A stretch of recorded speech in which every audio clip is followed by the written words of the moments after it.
Live. Do it now.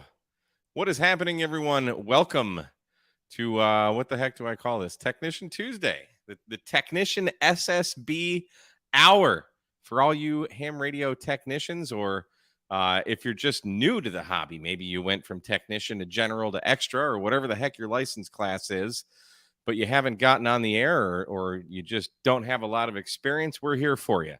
The whole goal of this is to encourage positivity and inclusivity in amateur radio, and there should be no ham left behind.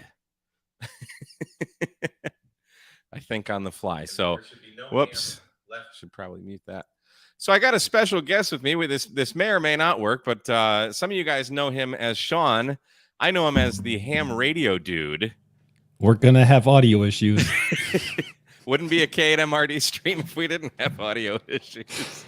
Oh boy, we're gonna have audio issues. But Mike, thanks for having me on here. I think it's a great idea to do a Technician Tuesday and really give that opportunity for people who are interested in radio to either upgrade their license or just to make some contacts, because then they're gonna get the bug. And yeah, it's I don't know how you do it, but when we have these Parks on the Air meetups, we do get quite a few technicians, and it seems like every time that we get them on the air and we walk them through like how to work a pile up, how to call CQ, by like a week or two later, they're ready to upgrade to general. Yeah, So Shane is really good at that, and whenever we have the meetups that Jason hosts up around the Dallas area, Shane's always with someone just helping and coaching, and he's a lot better at it than I am, but I'm better at just looking at a camera. Right. But this is a great outlet for doing this kind of thing. So yeah, just get on the air and have fun. The bands theoretically are in good condition today. I've been watching 10 meters all day, and it kind of looks not so great condition, but it was last week we had poor band conditions, and we ended up making a whole bunch of contacts out to like Oregon, California, Washington with just crummy conditions. So right now my geochron says the solar terrestrial data says 12 and 10 meters is good. Now, guys, always take that with a grain of salt. Yeah. It's not very accurate. It's like, the bands are good. Well, okay. But the bands are crap last week, so who knows? So the band's 10 meters was great this morning, and just taking a look at it now, it looks like it has died down a little bit, but I think we're going to be all right. That's okay. So the goal, we're just going to call CQ. If you guys have a 10-meter capable radio for single sideband, the technician class has privileges from 28 to 28.5 megahertz, meaning we can talk on single sideband. We can also do digital mode, so we'll probably hop on FT8 in a little bit, maybe towards the second half of the stream here, and we'll see what we can do. So I'll tell you what. Tell me what. Why don't you make some audio contacts, because we know there's going to be an audio issue if I try to stream audio. In the same time, I'll put it on my background, my WSJTX, and we can do two birds, one stone. So I'll do FT8 while you're doing voice, and then at one point we'll switch over if we need to. I think we can do that. All right, cool. Get my thing here. Hey, look at that. So I guess we should welcome everybody. Geez, we got 50 people. We got K6ARK here. I mean, thanks for coming out, buddy. K6YYL, Scott Gibson. Who else is here? The Happy Ham. Looks a lot like the Mad Swim Baiter to me. I'm not saying nothing. We've got Sweden in the house. Hi, Mike, SA3RIT. Good to see you there. Thanks for coming out. Who else did I see? A whole bunch of people. I thought I saw 45 Auto somewhere. There's too many darn people. There he is. There's 45 there he is, yeah. Auto. Yep. So welcome, everybody. Todd, KQ4CXA. It's not nice to ask people about the size of their antenna. Having a little antenna talk pre-stream there. Who else did I see? All things ham radio. Welcome, everyone. Steve Doom. That's a cool name. Right. Waiting for this. Going to try to get you QRP on the mag loop indoors. That would be freaking awesome if that happens. That's awesome. That'd be very cool. Who that's very here? Cool. Ed Sweeney's here. ZL2TOY. The whole gang. Dean, Lionel, Ryan, Robert Pickett from Denver. Andrew Feartech, Rich Huff. Thanks everybody for coming out. So let's see here. I am on 28.356. Let's get some of this static going here. Now, I tested earlier, and the audio sounded good, and then as I loaded up the stream, it sounded bad, so I've literally changed nothing. We'll see how it goes. Is the frequency in use? Kate, MRD is a frequency in use? It doesn't sound as garbled as last time. And I didn't Not as change bad. anything. Not as bad. So 28.356. And let's go. Let's go CQ 10 meters from Kilo 8 Micro Romeo Delta, CQ 10. I think it's when I turn the monitor down too much. CQ 10 meters from Kilo 8 Micro Romeo Delta, calling CQ for anyone, anywhere. This is Kilo 8 Micro Romeo Delta, calling CQ for 10 meters. Nothing. She's not a thing. Okay, I'll hit that. So we're going to do the lazy man's CQ here. What are you, 356?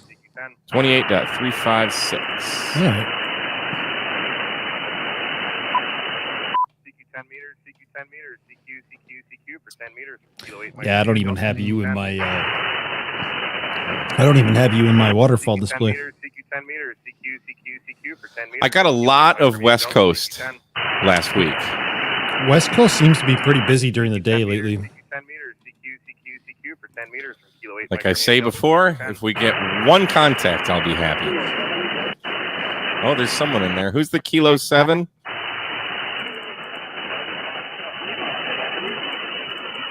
Was it Kilo 7 Foxtrot Lima?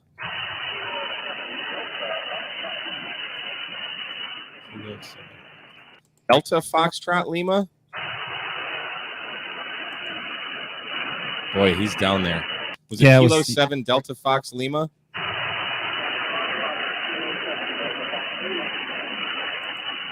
Hey, there you are. I got you.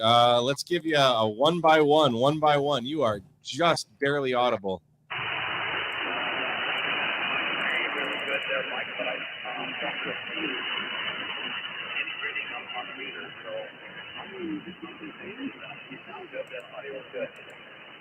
All right, well, hey, thanks for the contact. I caught your audio is good, and that was about it. So I'm going to go ahead and log this.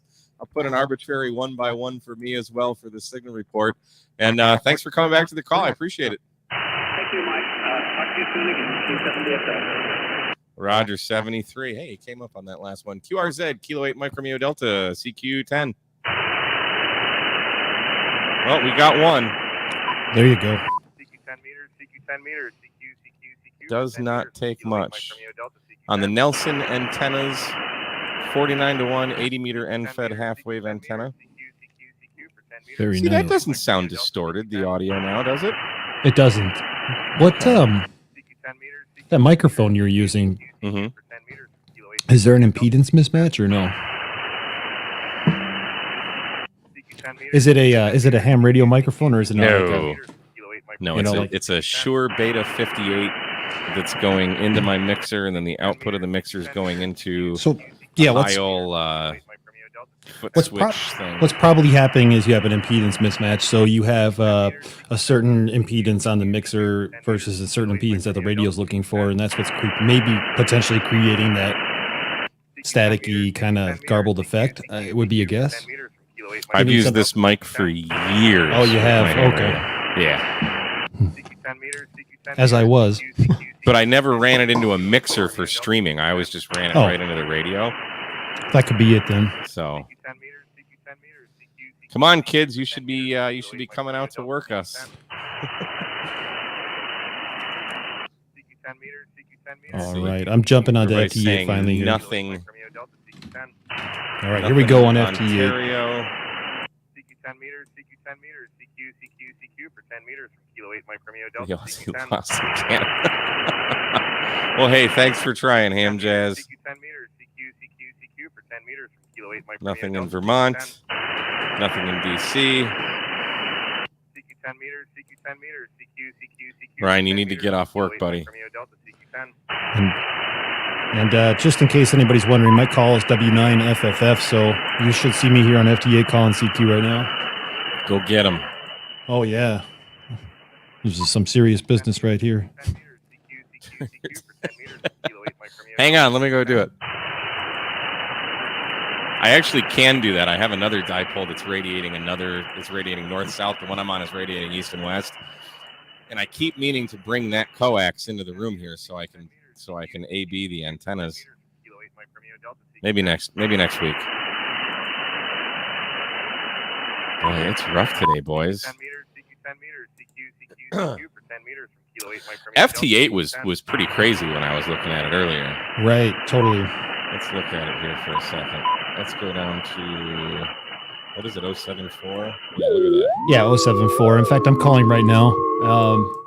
And I'm also going to switch my screen over so maybe some people could see my WSJTX screen. I could even call CQ in a bit here on the voice bands. I'm running Saturday. Isn't there a 10-meter contest, or did that already happen? Good question. We could find out. We could find out just a second here. Sorry, I'm taking my sweet time. Well, let me get out of this horrible FT8 thing. What frequency was I on? 356. YYL said she almost heard me. Oh, yeah, she's out there in California, Southern California. California. I know that movie. What movie is it? It's The Wizard. Yeah, buddy. It's was that Ben Savage? Whoop. Who's the was that? Oh, that's Delta Foxtrot Lima. What's up? My amp up a little bit and turn the compression on that, see if I can get a little bit clearer to you. Yeah, you're a little more legible. You're still pretty down there, but definitely a lot more copyable for sure. Yeah, well, right, I'm reading a 5.3 into Eastern Washington here. You said I was a 5.3? Right on, man. I got that, and I changed that in the log, and thanks for coming back. Yeah, you're still fading a little bit, but that was a lot better. Thank you very much. Have a good day. And 73 QRZ Kilo 8 Mike Romeo Delta CQ10 anyone anywhere. Man, I'm doing 80 watts on FT8 and I'm getting nothing. Really? CQ 10 meters, CQ for 10 meters. Yeah, it'll happen. Oh yeah. CQ 10 meters, CQ 10 meters, CQ for 10 meters. Kilo 8 Mike Romeo Delta CQ 10. Yeah, it's like when I bring the monitor volume down. It's like it's almost like it's breaking up. It gives it a little more distortion. Not nearly as much distortion as last time, though. I'd agree. It's way better. And I did absolutely nothing to fix it. That's just how my life goes. Yeah, so I can't believe I'm getting nothing on 10. Are you seeing stations at all? Or? Oh, I'm seeing stations, yeah. And I confirmed I'm putting out 80 watts. I'll check PSK reporter. Kilo 8 Mike Romeo Delta CQ10. CQ 10 meters, CQ 10 meters, CQ for 10 meters from Kilo 8 Mike Romeo Delta CQ10. Pete, my noise floor is only about an S2 right now, on 10 meters anyway. It ebbs and flows. Oh, there we go. I got somebody. Oh, there we are. Okay, ARL 10 meter 7 this Saturday. Zulu Romeo. Cool. So, technicians, there's a 10-meter contest this weekend. If you like, I mean, we're making a contact. When there's a contest, man, you want to see the bands open up. The ARRL just flips the switch and everybody gets on the air, and it is absolutely wall-to-wall insanity for the duration of the contest. So, yeah, that's absolutely right. And so if you go to the ARRL's website, there's a contest locator on there. Once you click on the contest locator, you could see a list of upcoming contests. And from there, you could actually take a look at the rules and determine what the exchange is. And so as a technician, you might not know what's an exchange. And that's just basically when they're calling CQ and you give your call sign, they're going to expect something back, whether it's a unique number like how many contacts you've made in the contest or your location. It just depends on the contest. Yep. But you can go to the ARRL's website and get all that information under the contest locator. There you go. Yeah, I figured that would be helpful. Yeah, so I got a contact on FT8. I'm feeling pretty good about myself. Awesome. We're going to try for one more here, and I might actually jump over to voice too, at the same frequency as you, and just try to hear you here. Yeah, good luck. Yeah, I don't even see you in my waterfall. Like I'm looking right now. I have both FT8 and your frequency in my waterfall. I don't see you at all in my waterfall when you're transmitting. It's pretty rough today. I'll throw out a couple more out. If I don't get any more soon, I might have to hop on FT8. Oh, reliable FT8. Are you seeing German stations on it? Am I seeing German stations on FT8? You know what? I probably am. Let's see. Cuba, Brazil, Dominican Republic. It looks like I'm seeing more southern stations, and then I'm seeing a lot of the West Coast, a lot of 7 calls. Nothing in Europe, but this morning it was a lot of Europe. Yeah, I saw a bit of activity on phone this morning as I was editing videos. I got that. So that tomorrow I have a video coming out on these little short stubby antennas that I use. Oh, yeah. And Friday I've got a video on this. It's called KMR 400. This coax that's like a knockoff of LMR 400. So we take a look at that. Yeah, I bought it. Josh had it was on his Black Friday live stream. It was like $58 for 75 feet of LMR 400. Yeah, that's remarkably cheap for any kind of LMR anything, even if it's an alternative. Yeah. I'm interested to see what that's going to be about. Let me pull up something here real quick. I wanted to show, in case there's some technicians there who don't know about PSK Reporter.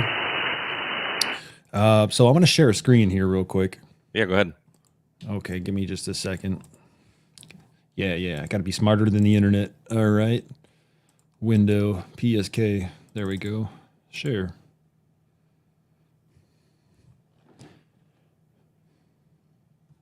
Oh, do I need to do that? Yeah. So this is called PSK Reporter, and upon initial investigation, it doesn't look like too.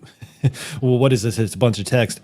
You just put in a call sign up here, or any call sign, and so, for example, mine W9FFF, and I can click Find, and now it's going to pull up a list of reports of stations that have heard me here in the last, 30 minutes, for example, is what I have selected at the moment. And I don't know why it's not loading. There we go. So you could see right now I'm not being heard anywhere in the world except, well, maybe a little New Zealand, but mainly North and South America. So you could click on any of these stations as well. Boy, that's really choppy and laggy. But you could click on any of these stations and you could see, hey, hear me at negative 8 dB. Typically, it's like around 8 dB, positive 8 dB, where you'd be able to make an actual voice contact. So, clicking on all these here, we could see how I'm being heard. And I'm being heard on the West Coast, which hasn't been uncommon lately. But this is a really good tool. You could actually sort it by band. You could, you guys can't see that, but you could sort it by band. You could sort it by, for example, WSJTX, FT8, FT4, JS8, and so forth. So there's a lot of different things that you could do on here. And I just kind of wanted to make it known as a tech, but it's called pskreporter.info. Yeah, that's good stuff. And that really shows you, like, not everybody is actually actively like at their radio and playing radio, right? But a lot of people just leave their radios on and tuned into specific frequencies. And because they're hooked up to a computer, they can basically, when they receive a station, they report that to the internet and it compiles like all of the stations that are out there. It's really cool. So, propagation isn't bad right now. There's maybe just not a lot of people playing radio. Who knows? Definitely. What was that frequency you're on? 356? 28.356. Let's give another. Oh, you know what I meant to do? CQ10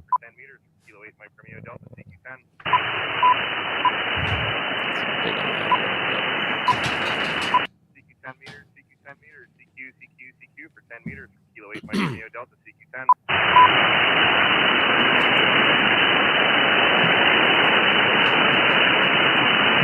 KMRD, Whiskey 4, Papa, Oscar Tango.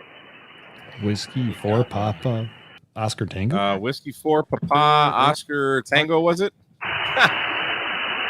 Roger, Roger there. I'm operating a station in the state of Maine. Oh, wow. 5757, over.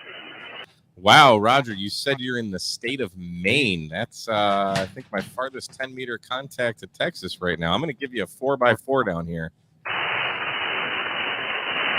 Thank you for the 4x4. This is one of the remote ham radio stations. Oh, okay. So I'm operating at 100 watts with a wire. It's a regular dipole up at about 100 feet using a flex radio. Back to you. Well, that is one of the great things about those flex radios, being able to log in remotely. So are you in Florida now and logged into Maine? Absolutely. Set my computer down in Florida. Uh-oh. Web browser at the remote and radio station, and am operating it completely remote here in Florida. Back to you. Oh, that's fantastic! One of these days, I'm gonna get me one of those flex radios. That is just absolutely awesome. The ability to do that. Well, hey, you're making it in with your 100 watts and a wire. A little bit of up and down today, but I think that's just the bands. But I got you in the log here, and thanks for coming back to the call. I appreciate it.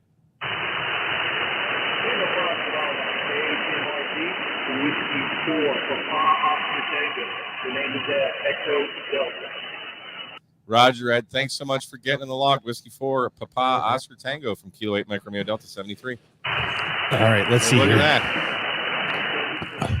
We might have some kind of feedback, so I don't know if you're going to have to. Well, we'll see what happens here. I'm going to try to call CQ on that same frequency, 356. I didn't hear either you two, by the way, but I'll give it a shot here real quick. CQ. This is Whiskey Niner Foxtrot, W9 FFF calling CQ 10 meters. Oh, you probably didn't even hear that. Well, call CQ. Well, we can't hear your audio though. Yeah, hold on. It's going to go echo, I'm sure. Yeah. Echo. CQ 10 meters, CQ 10 meters. It's Whiskey Niner Foxtrot, W9 FFF calling CQ 10 meters and listening.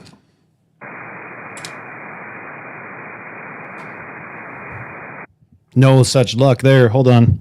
Well, you got to call a few times. Whiskey 9 Foxtrot, W9 FFF calling CQ.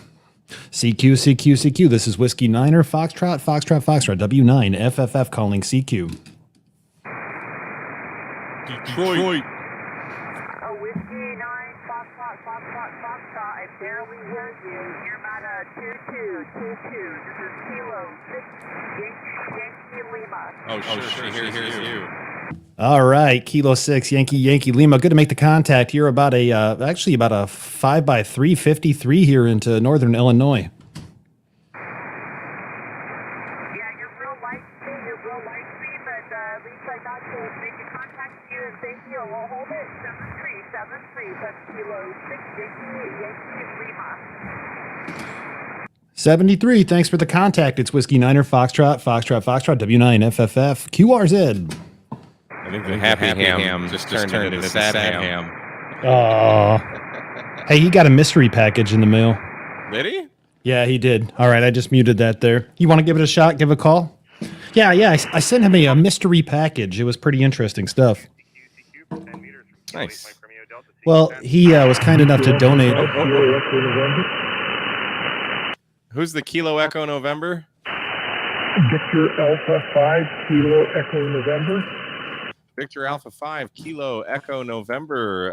This is Kilo 8 Mike Romeo Delta. Gotcha. Oh gosh, probably let's give you a 4x4 here. 44 into Texas. Yeah, I've got you at right now a 5x9, a real 5x9. Wow. Sometimes you fade down to a 5x3. Roger. I'm going to give you a 5x7 actually. As I look at the meter, you're doing fantastic down here into Texas. Where are you up in Saskatchewan? Roger. Yeah, in Regina, Saskatchewan, probably about 150 miles north of the border. It's minus 21 right now. It could be minus 35 tonight with a minus 52 wind chill. I wish I was down there. Oh man. Well, I won't tell you that it's currently 78 degrees outside, and I have all the windows in my house open, and I'm in shorts and a t-shirt. Well, you're making me jealous. I was thinking about next in November, he's somewhere down in Texas in his motorhome, and I'm seriously thinking of bringing mine down to Texas next winter, or maybe January. Yeah, we're going to be doing a Parks on the Air activation on Galveston Island on January 1st. So, yeah, it'll be a lot better than up there. I moved down here from Detroit, so I kind of know what you're going through. Roger. There's a Kilo Oscar 4, I think, giving you a call, so I'll let you go, 73, and I sure enjoy your program. But why don't you do a program where you're grumpy sometime? Say that again? You're clearly too happy. You need to be grumpy on one of your programs. You don't want to see him. I don't know if I can do that. Ham radio makes me happy. You don't want to see him grumpy. That's good. And you're on Tim. I can't hear Tim at all. All right. I'll work on the grumpiness. Well, see, we're on 10 meters, so I'd have to go down to like 75 meters for that. So maybe in a few more years. Yeah. You need some gray hair to be grumpy, I guess. Roger that. Hey, Ken, thanks for getting the log, buddy. All the way up to Saskatchewan, Canada. Great contact, man. Thank you. Yeah, it's nice contacting you, and have fun on your program, and I'll be watching. Thanks again, 73. Was there another station, QRZ, Kilo 8 Mike Romeo Delta? Well, you said there was someone calling, but CQ 10 meters, CQ 10 meters from Kilo 8 Mike Romeo Delta, CQ 10. CQ 10 meters. Mash that button. CQ for 10 meters from Kilo 8 Mike Romeo Delta, CQ 10. Well, that doesn't suck. So far we've gotten Washington, Maine, and Saskatchewan. Yep. And California. Yeah, you got California. California.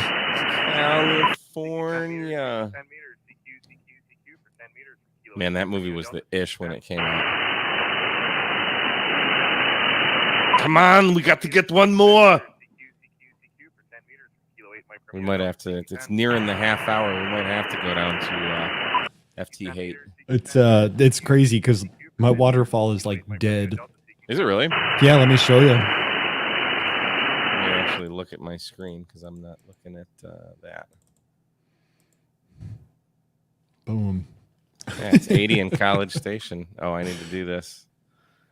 Wow. Yeah, look at you flexing with your flex. What are you talking about? If I expand it out a little bit, you got some traffic down in the 28.300 area, but that's about it. I mean, digital stuff, but where is FT8? Let's bring it down to FT8. Yeah, there it is. There's FT8. Bands are dead, and you look at FT8, and it's like, whoa. Yeah. How wide is that? What bandwidth are we looking at there? I'm going 27.9 through 28.6. Oh, okay. So we're looking at a ginormous portion of the. Now I'm like 23 through 29.6, but yeah definitely looks like. So just CB just radio zoom in on FT8. Well, I'm just zoomed in on CB radio now. Look at that, right? Oh, so here's FT8. I'll just zoom in on that real quick. I can't see your cursor, so there's your cursor. I didn't see where you're. This is so that's FT8 there. Yeah, you got it. Yeah. And so FT8 compared to everything else is pretty active. I'll give it a couple more shots on calling CQ. So Sideboom is itching to send something our way. Are you just going to send it? We're just going to get down. Full send. Where you at? 285, right? No, 256. 356. 356. Are you going on sideband? Yeah, I'm going to go back on there real quick. Yeah, throw a call out there. So that's kind of what I wanted to do, was have, me and at least one other person on that was in a completely different geography, in hopes that it would give more people a chance to make a contact. And I think usually that would be the case. It's just some days don't work out, I suppose. I'm running a DX Commander, just in case you were wondering. I should have probably hooked up a beam or something. Or a Lieutenant Dude. Yeah. Why am I using the DX Commander? Should I use the Lieutenant Dude? Here we go. Ready? CQ. It's Whiskey Niner Foxtrot W9 FFF calling CQ. It's Whiskey Niner Foxtrot. I'm sure I could just record it, but hey. Yeah. CQ. It's Whiskey Niner Foxtrot W9 FFF calling CQ 10 meters. It's Whiskey Niner Foxtrot. The Happy Ham, you can do CW anywhere. You can. CW Happy Ham if you want to do some CW. I don't have the remote, so for Flex radios, it becomes kind of complex. And I got these CW hotlines. I got 2 of them. So one of them is remote.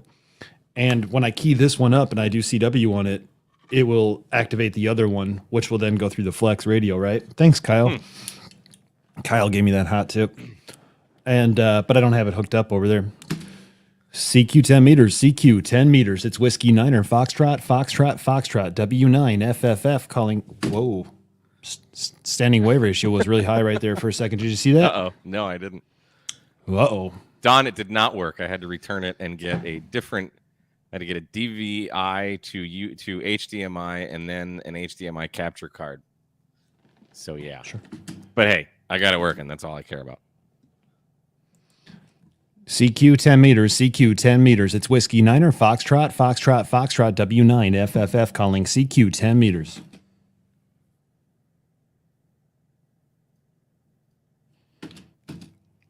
CQ 10 meters. CQ. It's Whiskey Niner Foxtrot W9 FFF calling CQ. CQ. I could barely hear. I'm probably making it up. Like when you want to contact so bad, you're like, I think I heard something. CQ. It's Whiskey Niner Foxtrot. Any station, anywhere. It's Whiskey Niner Foxtrot calling CQ. Well, you already worked him. You work me again if you want.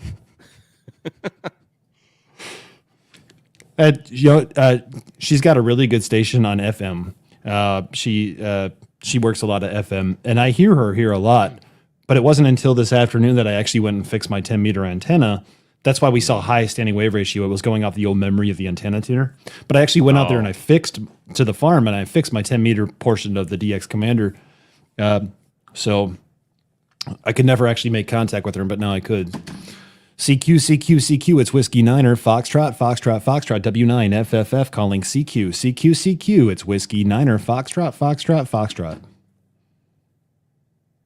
We don't hear your audio, by the way. Oh, if I get a contact, I'll let you know.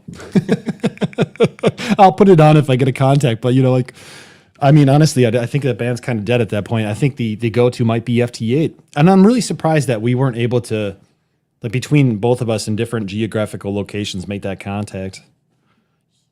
Hey, it happens. Yep, it sure does. I made more contacts when the solar data said the bands were poor than when it said they're good. So looks like 10 meters. The takeaway is just call CQ. Yeah, you're absolutely right. That says. It looks like 11 meters is pretty hot.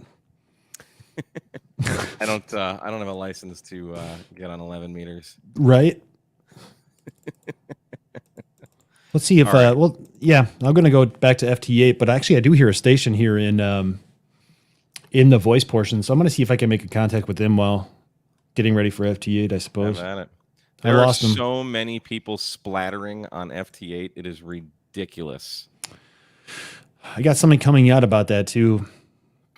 It is terrible. A lot of times I think it's what we do. So see, I've got the meter on now. Let me see if I can embiggen. Whoops! Don't get rid of it. Let's embiggen this really quick. So you see all these stations that are just splattering. You see the red in the middle, and then there's just a bunch of crap on either side. So when you look on the 7610, there's a thing towards the bottom that says ALC. So I'm going to hit the tune button. Actually, I'm going to turn my power. There you go. Hit the right button. I'm going to turn my power down because my antenna can't handle more than about 50 watts on FT8. So I'm going to hit this tune button. Now you see how there's a lot of stuff on the ALC meter. So I'm going to grab this slider and I'm going to bring it down until it pretty much goes away. And now I know I'm transmitting a clean signal and not splattering like a lot of these other jokers are doing. Not to mention the potential, if you're overdriving your ALC, the potential to damage your radio, I'm certain. Yeah. And, there's another thing to kind of mention too while we're at it. And I was going to put it in a video, but while we're here, if you're looking down at your display, your waterfall display on the bottom, there's frequencies that are actually operating. And I don't think a couple things people realize to go to like an open section, and there's five hertz spacing, right? 50 hertz spacing. And so like you could easily just do, where do you on right now? Are you on 200 or 2000? I am, let's go. Yeah, you're at 2500, but I'm at 2700 now. now you're at 2700. Yeah. But a lot of times people will be like 2703, 2704, 2707. It's like, just stick with the fives. But what happens then is then you have to adjust because everybody else was off. And Yeah. I mean, so there's a couple of things, find an open section, and then, don't splatter, don't overdrive anything because you're going to damage your radio, and be cool. Yes. Be cool. Be cool. That's the number one. Be cool, honey bunny. All right, I'm calling CQ too. Or what are you doing? Are you calling CQ? Are you listening? I was just listening to you, but now that my ALC is set and I have a clear frequency, I am ready to call CQ. So I'm just going to hit. Actually, do I have who's this guy? He's on 20, 26, 30. Yeah, he should be of no consequence to me. I'm getting a lot of Although 6 there's some calls. splatter here now. Let me find a better frequency. I'll pull up my screen because I'm getting a lot of like 6 calls, but I'll just do what you're doing, where I have it in the background. Let's see here. I'm going to go to 2650, I think. And clear one, and let's go. Let's go. And I'm using Grid Tracker, and I updated it, and I think Grid Tracker, the people at Grid Tracker broke Grid Tracker because all of my data is gone. So like these few yellow blips on here is like a fart in the wind compared to what I had there. I used to be able to compile all of my logs, and because I use 2 different computers for FT8. This is my main computer, obviously. So I would take my logs from the Jankopotamus and occasionally export them into this. Now we're getting some Canada here, VE3 OUO. But now it's broken, so I don't know what the hell's going on. But yeah, look, we're getting up, Look at Mike into go. Canada there on Look 10 at Mike meters. Well, I'm just going to call CQ and see what happens. Do it now. Oh, well, time to go watch some paint Give me dry. now, believe me later. Yeah.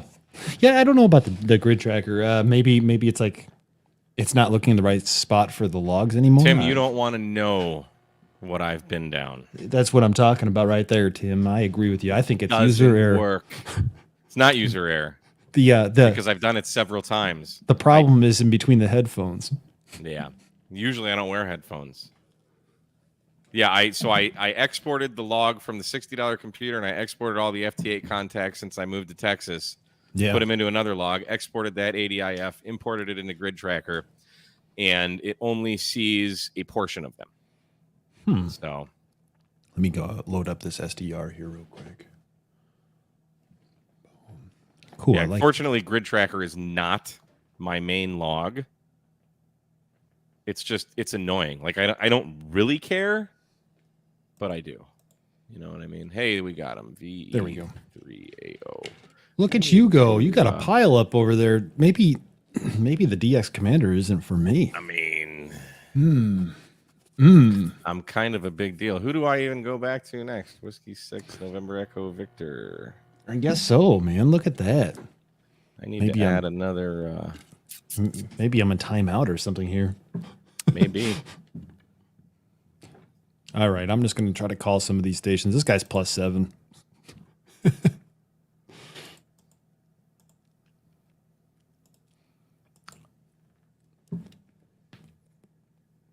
Need to add another thing to OBS. Yeah, I agree with Andy. I do find that there's a lot of people on FT8, but typically not sideband. And actually in the mornings, I kind of been making it a point to try to jump on sideband as opposed to FT8. Because I don't pop off all your logs at 2 in the morning. What is that, ham alert? Everybody's like, man, your ham alert's going nuts. Yeah.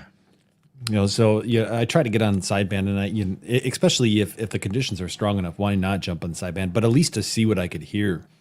I do think that FT8 gives a good indication of kind of like where propagation's open to. So if you're a tech, for sure. Maybe as a tech, you jump onto FT8 in the morning, you take a look, you see where all the calls are coming from, you look them up, you see where you're being heard, and then formulate a plan to go on to the voice portions and try to make a contact in that general area, or just get on the air. Trying to find. Is it that? No. Trying to find that pop-up screen here. We're going to try this Brazil guy now. What do you got? Oh, for grid tracker. That one.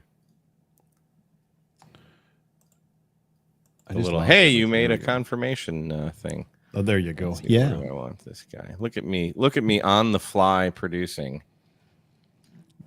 Another thing to kind of make a note of too, you'll see a lot of times, and you can't see it on my screen now. If I move the screen over, you'll be able to see it. But like there's this Brazil station here, and I know it's really hard to see, but he's 1.2 seconds behind or ahead on time. So he's like off on time. Yeah, that can happen. It's important that you sync your time on a semi-regular basis. Otherwise, you're going to have like 1, 2, 3 seconds off, and it throws off the whole communication aspect, and you're never going to actually successfully make contacts like me. Nope. Although I'm synced, I believe. Well, look at my SWR. I need to fix that. And there are plenty of programs out there to help you sync. JT Sync is a really good one. Today I was playing around with network time. It's okay. I have something that I downloaded for my 705, and it pulls the GPS from the 705 and syncs it to your computer. And I'll be darned if I can remember the name of it. I do know which one you're talking about. I think that's great. I like JT Sync, though, because it appears to me what it's doing is it's calculating the correct time based upon the amount of stations it's hearing in WSJTX, and it's getting like an average of all of them, and then it's calculating it and changing it. So even if you don't have internet, need GPS. That's what I believe is happening, and I was playing with it and I liked it. So what happened is I was out in the field somewhere and I didn't have internet. I didn't even have like cell phone capabilities. And I'm like, what am I going to do? And I just so happened to have JT Sync on the phone, and it seemed to work. So either I got lucky or, That's play cool. Play around with that a little bit more. Come on, I want to make some. I'm getting out all over the place. Look at everybody trying to work me. Look at you, man. Did you all like kind of like get together in the beginning of the day and say like, hey, we're just going to team up and not make contact with me? I mean, that might have been like a patron meeting or something. Dang it! I should have been a patron, and now here's perfect segue. Don't forget to be. No, but yeah, okay, there we go. W7 CFR. Thanks for making me feel good about myself. And of course, like the best thing to do if you're a technician and you're wanting to make sure 100% ensure that you make contacts, just go out and do parks on the air or call CQ POTA. While you're doing parks on the air, I mean, Captain Dino Man, thank you, buddy. Yeah, JT Sync is what I use. Absolutely, man. I wonder. I can't remember the name of what the heck I'm using for the life of me. All right, I got one. So yeah, all right. Now we're gonna let these roll here. Brazil, I'm coming for you. Look at all this. Like, if I was a tech, I'd be all over this. Like this wasn't FT8 wasn't a thing. Right. When I was a tech. KD9 QEN, he's from here, but he watches the channels, all of them. And I would hope so. He worked all states on 10 meters, That's awesome. Totally. This guy's like, okay, RR 73. I send you your 73, but yeah, Roger, 10 meters on sideband wasn't really happening today. Although if he's a KJ7, maybe I'll go back over there to 280 or 380, 356. I'm killing it. Yeah, I'm not. So killing let's it. see here. All right, I'm gonna get this guy right here. You're on a DX Commander. You should be killing it too. I know it. I have really good ground plane. I'm out in the middle of nowhere where there's no noise, and I don't know. I mean, I've got 130 some odd feet of wire for my antenna, so that never hurts. But Well, I thought if you got a flex, you just automatically make all the contacts in the world, but it's not the radio, buddy. It's the antenna. you're absolutely right about that. And I think that's important. That's a very important point. Antenna. When I go out and do parks in the air, I've actually started to bring the telescoping antennas, and I make a dipole and I put it up 30 feet in the air. Man, I hear and I talk to Europe every day. I do parks in the air now. It's just amazing how that makes such a huge difference. I used to get Europe a lot in Michigan. Oh yeah, but now I just get Japan. Snow cones. If you're talking about Sean, he's Whiskey 9 Foxtrot. Unless you have complaints, and then what's then he's Josh's call sign? KI6NAZ. Yeah, there you go. I'm KI6NAZ. But no, I'm W9FFF. Oh, we got another one. 1,857 miles away. K7 UAP. All the way up there in Washington, it looks like. All right, well. Man, for some reason, I've just got a pipeline every single time I get on 10 meters to Washington. It is weird. I've changed to calling CQ again. K7VZ. That sounds familiar. On FT8? Adam says, with advanced antennas, I have been able to work European and New Zealand stations summit to summit from Southern California recently. I will say that when we went up on that mountaintop, not Adam and I, but we did 20 meters with a Moxon, and we did France with either 5 or 10 watts. I don't remember. It was pretty amazing. Sweet. That was snow cones. Thanks, buddy. Me next, dude. Me next. Yeah, you do that with like 1 micro nanowatt too. So yeah, he's pretty 15,000 feet of elevation on a mountain will do wonders. And your mad CW skills. Oh yeah, CW's CW helps out a lot too. If you're 10 meter tech, learn. Actually, if you're a tech, learn CW if you're interested, because that opens up 40 meters for you as well. It opens up a lot. And it opens up. Doesn't it open 15 as well? I can't remember off the top of my head. There's a few portions it opens up. Here. Yeah, it's awesome though. I mean, hey, and so on 40 from 7.025 to 7.125, you've got CW privileges. You do not have 60, but you do have 80 from 3.525 to 3.6. And yes, you do have some on 15 meters from 21.025 to 21.2. So there you go. But other than that, Tex, you can do everything we're doing on this stream with your technician license. Boy, calling CQ and nobody's responding. But I think they're ignoring me. I'll tell you, sometimes I'll call CQ like 4 or 5 times and nobody comes back, and then you just hit halt transmit, and then you have a pileup. I did a W4 POT. Oh, we worked him earlier. He's plus 24 right now. Wow. That's enough for a voice contact for sure. Yeah. But yeah, you just talked to him on voice, so that's kind of cool. At least I got him in the log. Yep. Yeah, that was the main station. I worked at W7 transmit. Now watch, they're going to come back. I worked W7 SEX earlier, and then W4 nice. POT. Firearm. See, look at this guy. I don't know if you can see my mouse, but all of this towards the 3,000 kilohertz at the bottom right on the waterfall. Like he's transmitting so wide and nasty. He's basically ruining 150 hertz of bandwidth. You could see him on mine too. Actually, he's just coming off on mine, but all the way on the right of my screen on the bottom, you're starting to see it go away. But I have the same guy showing up on mine. Now, I will say there are exceptions to that. Like if you have somebody who's super close by, it might seem like, well, his signal's like splattering all over the place. But I think it's just the proximity at that point. Yeah, because it's just people don't have the decency to make sure they're putting out a clean signal. Totally. Is all it is.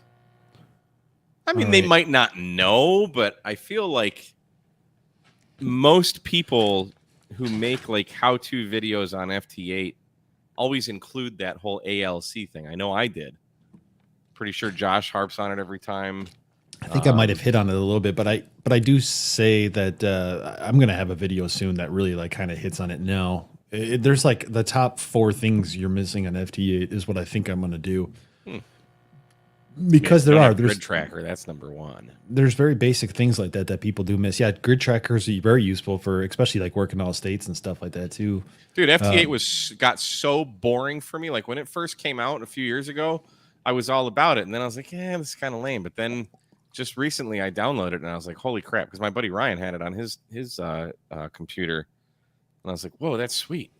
And I saw Josh do it years ago when it came out, but see, now I got 2 people coming back. But it made FT8 fun again. It made it a challenge. I like being able to see where my contacts are in real time. Yeah. And none of this is connected to the internet. It's all what your radio is hearing. Oh, I got another one. He's plus 20 WB7BOW. But yeah, it totally is, and it's useful. That's for sure. I mean, there is a reason to have it and to be able to use it too. Even though people sometimes want to say that it's not useful, it totally is. I was thinking that There we go. W4POT is 19, 21 up on me, and then I'm 13 up on him, so I should be able to hear him on voice. But I got to finish this contact here, and then when I do that, I think I'm going to go back over to voice. Now I got to pile up going myself. Nice. Yeah. We're never getting off now. Now we're doing radio. It took us an hour to warm the bands up, but we're warming them up here. We're heating up the atmosphere a little bit, and We were just stretching, you know. yeah. My dog is upset though. I don't know if you guys see my dog on the screen here, but he's like, "Come on, man." I only have one monitor, so I've got to go back and forth. Oh, don't worry about it. He's not doing anything cool. He's just Hey, look looking at at that. me like, nice. Lion roars. Thanks, buddy. Yeah, you very well probably are, Dusty. Yeah, stop doing things wrong, Rusty. Or we're gonna shun you out of ham radio. Shame. Shame. Oh my! Now I have an 8 call. Is that Ron N8WCR? Ron, are you in the chat today? And is that you? It is Ron. Ron, I see you. Yeah. There? I got a little bit of a pile up, Ron, so I'll get to you in just a moment here. See, it's fun. Like even finally, like we got a pile up going, but it's fun. Yeah. So you must have talked in your patron like group or something like that and said, "Hey, it's cool to talk to him now." Yeah. We're like, don't make initial contacts with him. You know, I'm the star of the show, right? Totally right. Can't let him outperform me. Right.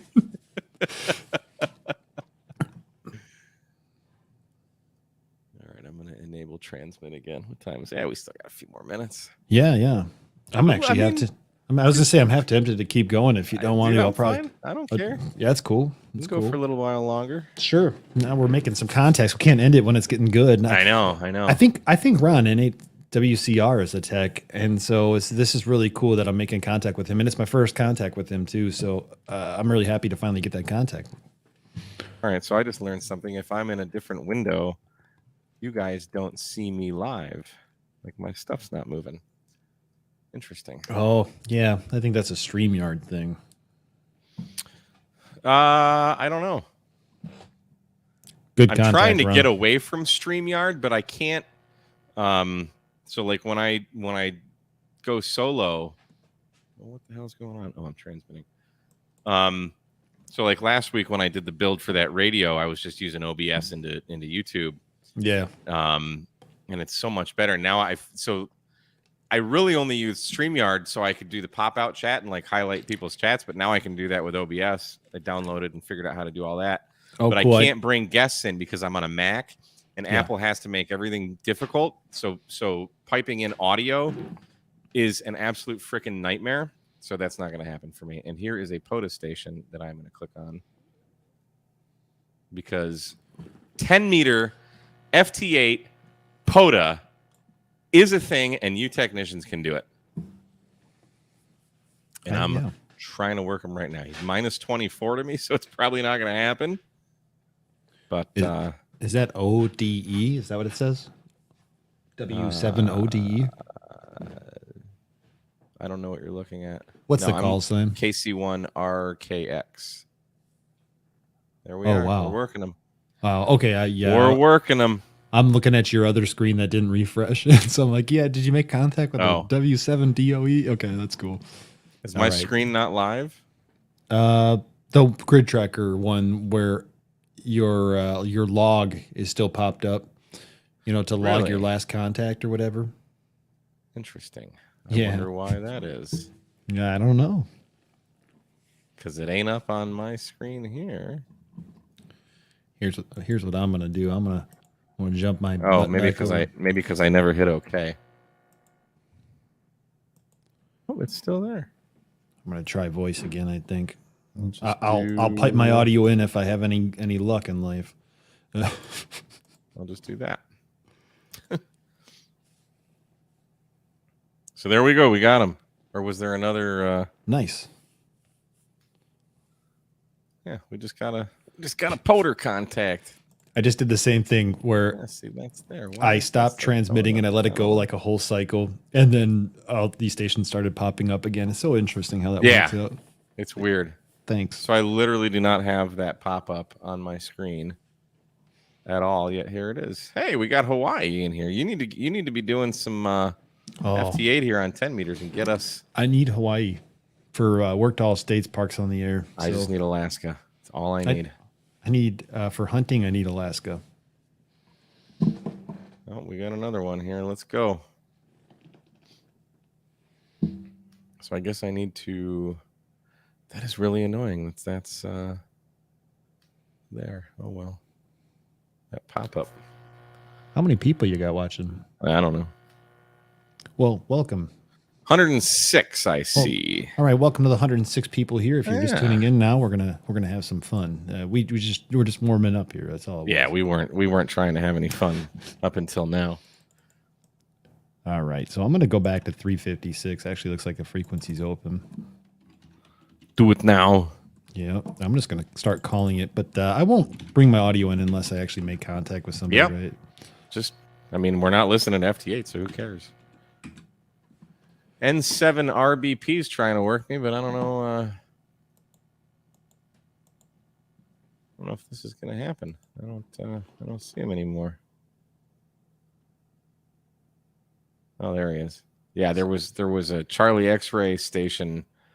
Somebody's transmitting splattering all over. Somebody's transmitting an FTA tone on 356 conveniently. N7 RBP, your signal is wide. Or maybe that was just a tuner. What's that? Yeah, I'm just talking to myself. Okay. So now if I bring this back up, so that's got his call sign in there. And if I hit OK, is it gone now? That pop-up window for the confirmation? It's still there. What the frick? I don't know what the deal is. All right, I'm on 28.382. I had to switch because there's a guy who kept tuning up on 356 conveniently. Bastard. That's okay. Watch him tune up on 382. Oh, now. There you go. Yeah, he was my Hawaii. Were you? Maybe. I think this. I won't say it on the air. I think I've heard of this guy. He's out there on work orders, I'll say. I probably make no sense to you. You're like, what are you talking about? Nope. I'm only half paying attention. I'm reading the No, chat that's here. fine. I'm not even paying attention. Timmy just got Alaska from good old Virginia. That's because it's Virginia Whiskey 9 is for lovers. Foxtrot. Is this frequency in use? 28.382. I loved living in Virginia.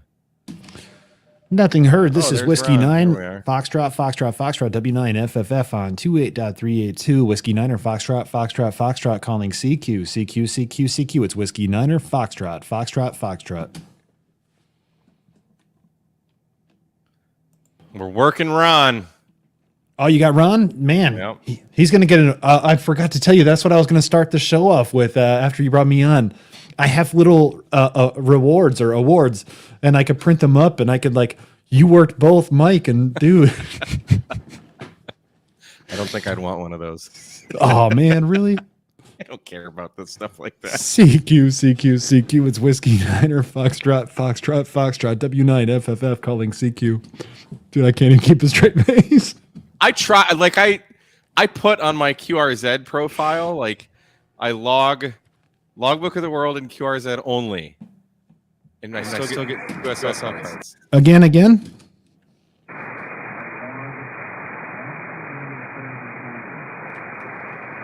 You sound off frequency 28.382. This is Whiskey Niner Foxtrot. Try again.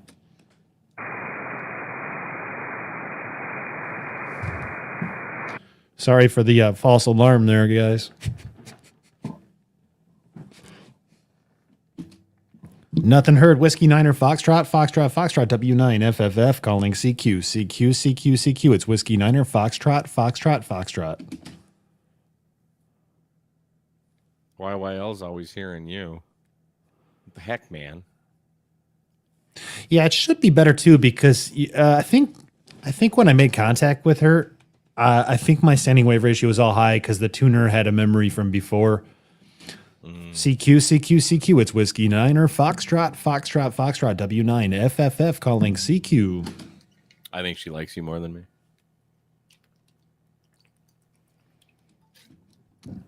I think you're off frequency. Try again.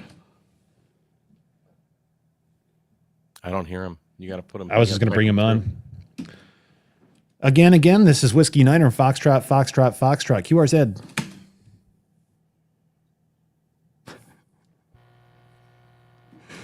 QRZ. Nothing heard.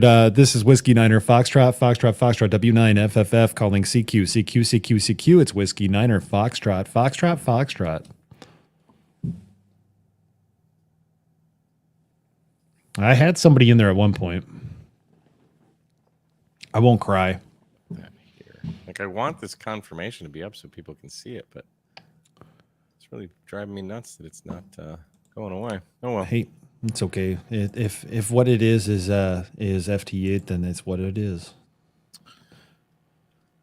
Hey, we're making contacts. That's all that matters. Who did I just work? WRIF? Absolutely, you're correct about that. And then we need November Zulu 1 India. Go and get him. You think I could work all states on New Year's Eve?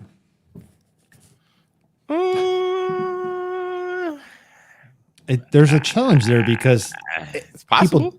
People are off of work on New Year's Eve. If you're at a POTA, that will certainly increase your odds. I wonder if I just calling CQ. It'll be like 20 below, but I wonder if I could find a camping site. just a POTA. Our parks here close at 4 p.m. and they open at 8 a.m. So, you know. Yeah, it's rough up north. Like I said earlier, we're going to be on the beach in Galveston on the 1st. I might just show up and be like, "Hey guys, you're more than welcome." You've got, I don't know if you can see this behind me. This is usually where Satan sleeps, but you can sleep on the rug here. Oh, thanks. In the Appreciate shack. that. Yeah, that's. Well, I mean, this is the master bedroom. I got one other bedroom. Heck I guess yeah. I have a couch you could sleep on. It's all good. Yeah, you're more than welcome. I probably won't leave some POTA location if I could do like worked all states. 1,000 contacts in 24 hours or less, or your pizza's free. Yeah. All right, let's make some contacts here. Well, so Jason's house is like a 5-minute drive from the beach where we go. Oh, that's cool. Yeah, so it will be pretty awesome. Did I get it? I need to call CQ again? People aren't just calling me? Yeah, I'm going to call CQ again as well. What the heck? Found my open frequency, and we're back on FT8. Provided it's working. So Ron changed his NFED from a sloper to an inverted V, and now it's working. Yeah. It makes it a little more omnidirectional. Yeah, an inverted V, absolutely. Satan will either bite him or lick him. So I'm not sure. Hey, Frank, we're on 10 meters right now. We're on FT8, 27.074. I was on 28.074. I was on 28.382, but I wasn't having any luck on voice. There were stations on either side of me. That's interesting. I only saw one station like 4 or 5 kilohertz down. The skip works in mysterious ways. It does. It does. I can't believe how many stations are on FT8 right now, though. I mean, look at the grid track. Everybody's working down in Brazil there. Absolutely. I mean, They're like, screw Houston. I want to go to Sao Paulo, Brazil. Out of all the stations I see right now on my chart, and I could probably move it over, and I know they still won't be able to see it very well, but you're looking at half of them being South America and the other half being the West Coast. I mean, that's it, But that's South America's a pretty good haul. I think I saw Falcon Islands on there earlier. Yeah, that's pretty much Antarctica, right? I don't know where that is, but I know that nobody else is coming back to me. We're going to make a contact here. We can't make a contact until we can't leave. We can't get off the stream until we make one more contact each. Oh, there we go. I got one. All right. Later on. You guys have a good one. I'll just be waiting. Sorry, Mike. Let's see here. All right. KD6 is, you have another California station, and I'm not complaining. I think that's really cool to make all these contacts to the West Coast. I always wondered if, 10 meters is so loaded up with people from the West Coast because this time of day they're trying to make their contacts to like Australia and Asia. And there could be some potential in that. Hey, bud. Why is there so many people on 10 meters? You people on the West Coast, let me know. You people? Well... Here, let's go for Colombia. Ladies and gentlemen on the West Coast, please let me know. So I'm calling Colombia. Okay, oh, that's not Colombia down here, is it? Colombia's on the north, right where that dot just popped up. It's on the northern portion of South America. That's because that's me working them. And unfortunately, I lost that KD6 call. A lot of people are trying to get into that guy. It's no longer coming back to me. Let's see here. Yeah, let's call CQ again. There's a Mexico. We're getting close. We're getting closer to Texas. I'd like to make a contact with you. Oh, that's real sweet of you. Like I never made a contact with you before. I don't think I'd make a contact with you on 10 meter though. Now that I think about it. No, probably not. I think it's always been 20. Yeah. 20 is where the money is. But see, that's a good thing too. It was like once you decide that you want to upgrade your license from technician to general. I mean. 20 is a hot band most of the day. Yes, it is. All right, I'm going for Brazil. One lonely guy down there. I'm going to go for Michigan. Michigan's overrated. Yeah, well, I'm going to go for it. Definitely better than Ohio, though. Oh, well, yeah. Mike had to drive through Ohio for me. I was like, Mike, I can't do this anymore. Did I drive? Yeah, you did. To Dayton?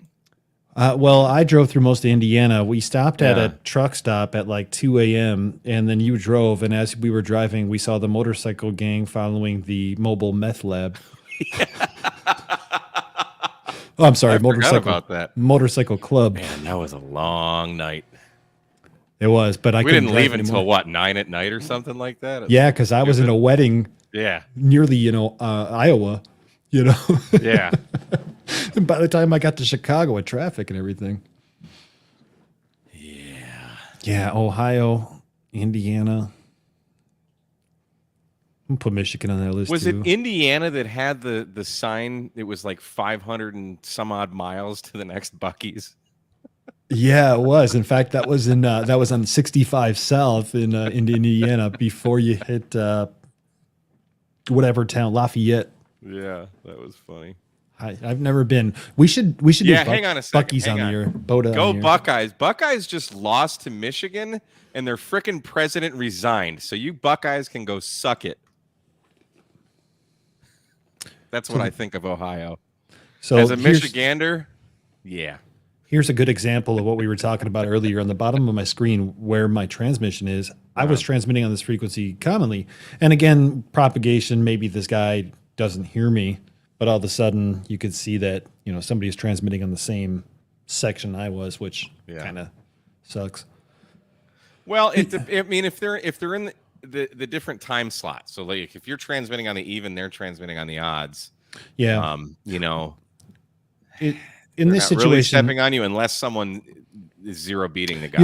And you're absolutely right. And in this situation, as I evaluated more, and you mentioned that, it appears to be KD6 SPN who was communicating with me at that point in time. So he jumped the same frequency that I was on, and that's not a problem actually, as long as once you're done, you jump away from that frequency. Yeah. So no, that was all fine. You're absolutely right. That's the worst when you're like on a frequency and then you work someone and then they start calling CQ on your frequency. And it happens. It's like because it does. just automatically switches. Yeah. Unless you're on like hold transmit frequency. If you have this button here checked, it'll change frequencies and you won't even be thinking about it and you'll be calling over someone. You're right though. It's not a huge deal by any means. I mean, like worst case scenario, if I feel like it, I'll just move different frequency. Yeah. FT8 is like the Wild West of ham radio. And it's kind of like I feel most people, try and be good stewards of amateur radio, but it's kind of just gun it and run it. It's a good time. It is. I got a little bit of a pile up here, and by pile up I mean 2 stations trying to contact me, both on the West Coast. We'll see who gets it. I got a 7 call up in Charlie November 88, way up there in Washington again. Yeah. It's that is such a popular grid for hams. I wonder why. I mean, it's absolutely beautiful up there, though. I have a Charlie November 87 station, or grid square. So Charlie November 87. You said Charlie November 88. Oh wow, that's crazy. Yeah. I think that's a pretty good indicator of where the propagation is going, though. At the moment, it's crazy consistently every week. This is the fourth. Is this the fourth stream or the third one? I think this is the third. Always getting into Washington. I'm going to come back on here with a beam, and I'm going to point the beam east, and I bet you off the back of the beam we'll still get all these stations. Should I try that? That wouldn't suck. What beam do you have? Oh, well, should I make a 3-element or what? I mean, if you're going to make a beam, you might as well go like 8 or something. So here's the deal. And stupid. What would Chuck do? Ask yourself, what would Chuck do? Hey, my dog? What would you do, bud? So here's the deal, though. Chuck? It is. His name is Chuck. Come here. Let me see your collar. So here's the deal. It's I have 5 acres of land now. Oh, nice. We'll call it access to 5 acres of land, and on that 5 acres, it's all wooded forest area. So, I mean, the potential is endless, essentially. But yeah, my dog's thanks name for stopping by, Don. Good to see you. Is Chuck. Oh, look at that. Yep. Come here, bud. But so when you talk about, I even considered doing a beam for like 40 meters, a full size beam, and make it out of wire and then to string it across from tree to tree and stuff like that. But of course, I would be able to rotate it. That will 100% work. I'll point it straight east. Yeah. All right. Unfortunately, this station's not responding back. So I met a ham friend, and then he moved to Costa Rica. But Jason N5NU, he literally lived like right across the freaking street from me. So we ended up doing a couple POTUS together. But he's a minister, I feel. So him and his family moved to Costa Rica to spread the good word. Oh. And like that's gotta suck moving to Costa Rica, right? But he just texted me he's coming back, but he's coming back for a little bit, so we're gonna do an activation together. Very nice. Here's Japan. Look at that. Ooh. Look at that. Let's you got zoom Japan? around here. Get out of here. We got Japan. Man, I'm gonna check my PSK reporter. So he made a wire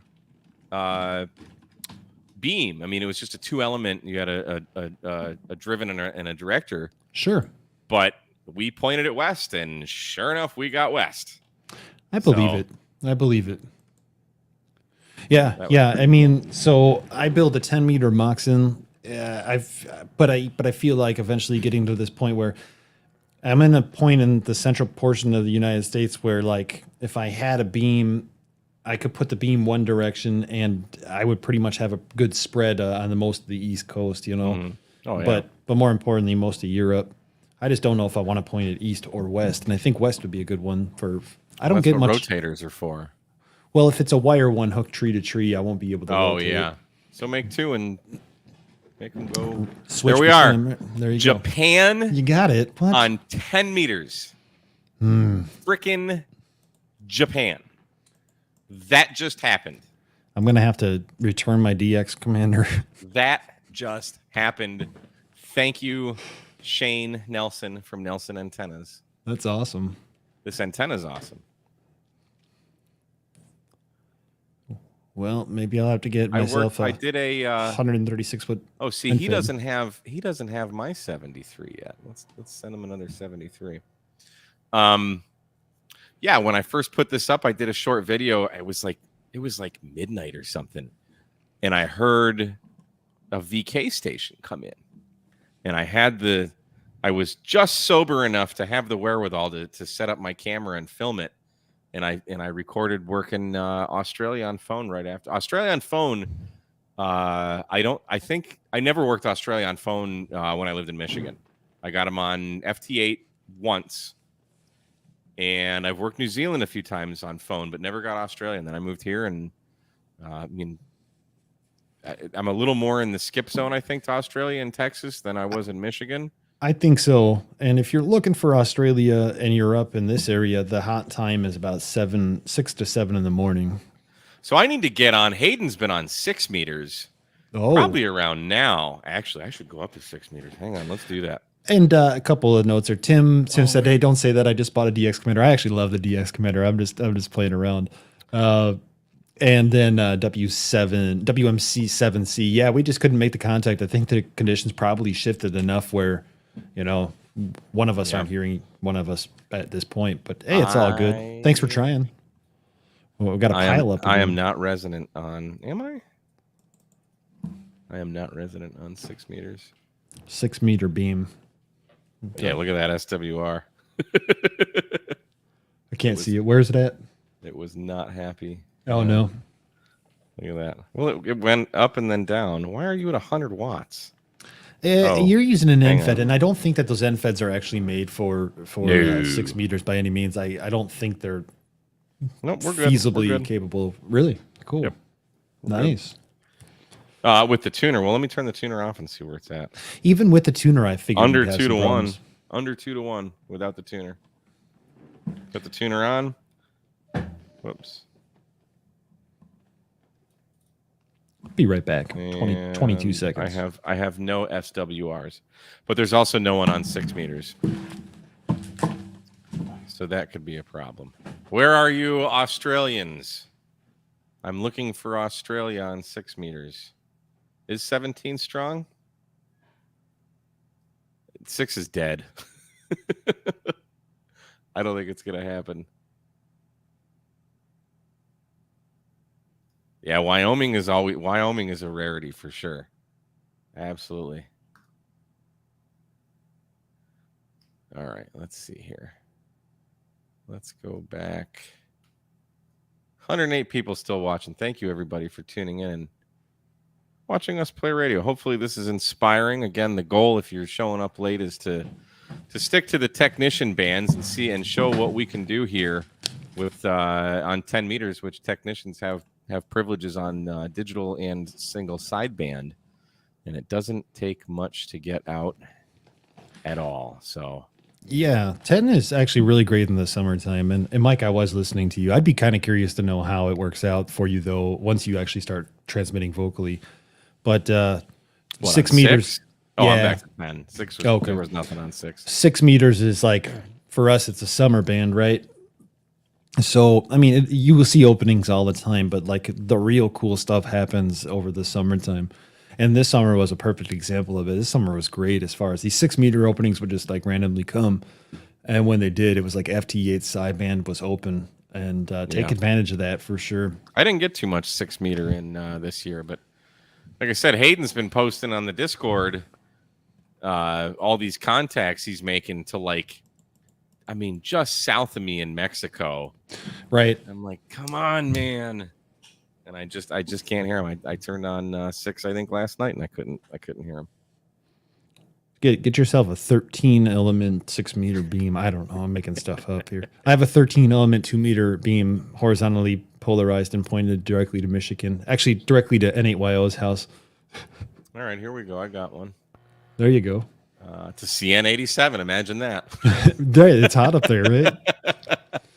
Yeah. So actually, my last contact was is that case C7YE? Yeah. That's who I just got a minute ago. So That's he was great. plus 12 out here. I was minus 4. Yeah, he's minus 3. Yeah. Yeah, but is that kind of like dependent on your antenna as well? So Well, of course, antenna's everything. So what I'm getting at is like I was really hyper focused for a while about how every station I was seeing was so much stronger than me. Like they're all stronger than me, and I get a weaker report, and I'm like, why? Well, I'm in an area with no noise floor, wide open spaces. So of course I'm probably going to have a little bit better receive. That'll definitely help. I'll try to call you on 5125 if I can tune up on there, and this will be a good. Well, let's give it a shot. Yeah, sure. Yeah, I don't have 6 on my DX commanders. Either do I, but hey. I mean, if the tuner will tune it. Oh, let's hope it does. I did. So a few years ago, when I was still in Michigan, there was a 160 meter contest, and I had an off-center fed dipole, a 40 meter off-center fed dipole, and I used my MFJ tuner to tune up 160, and I made a couple contacts, and it was an AM contest too. So I have like 2 AM 160 meter contacts on a 40 meter dipole. That's awesome. I mean, hey, why not? Yeah, you know what? I'm tuned up almost perfectly now. I just use the tuner. It seems to be okay. And I'm just going to call CQ on 6 meters for a bit, even though I see absolutely nothing. Whoa. Let me halt my transmission. I'll stand by a second. Oh, now I got a frickin' pile up here. I better answer these guys. I was going to go up there, but not yet. But carry on. Yeah, absolutely. No worries. We'll give this a shot. Tex, you got 6 meters too. Yeah. 50.313. Let's do this. They've got all. Well, she was going to try 50.125 on phone. Oh, 50.125. If you were reading her comment. Oh, I'm sorry. I wasn't paying attention. I mean, I saw that, but I wasn't paying much attention. I can do that. Okay. I can. Well, here, let me finish these contacts, and then I'll go up there. I could try to call you on voice. Absolutely. I don't know why I thought FTA. Give me a second there. So I got a Japan station coming back to me, and I chose to get the other guy. I have to shake Japan off with a stick down here. Michigan, I could never hear Japan. Down here, it's like they're the only DX I hear. It's crazy. I mean, that's awesome. Have you gotten Korea yet? Yes. I try every morning for Korea, and I see him on there, and I'm like, today's going to be the day. Today's going to never get Korea. Come on, man. Well, there's always DMR, I hear Korean. I guess DMR so, right? If you're on like worldwide, what is it, 91 or something? All right, I don't know. Just got my FT5 set up for Fusion, so I can do that now. I'm still screwing things up a little bit, but that's how have I gotten China? No, I haven't gotten China yet either. I've been trying. I'm sorry, what did you say there, Mike?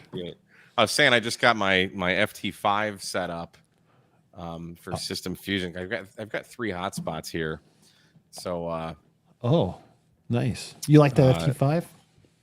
I freaking love that radio. It's so awesome.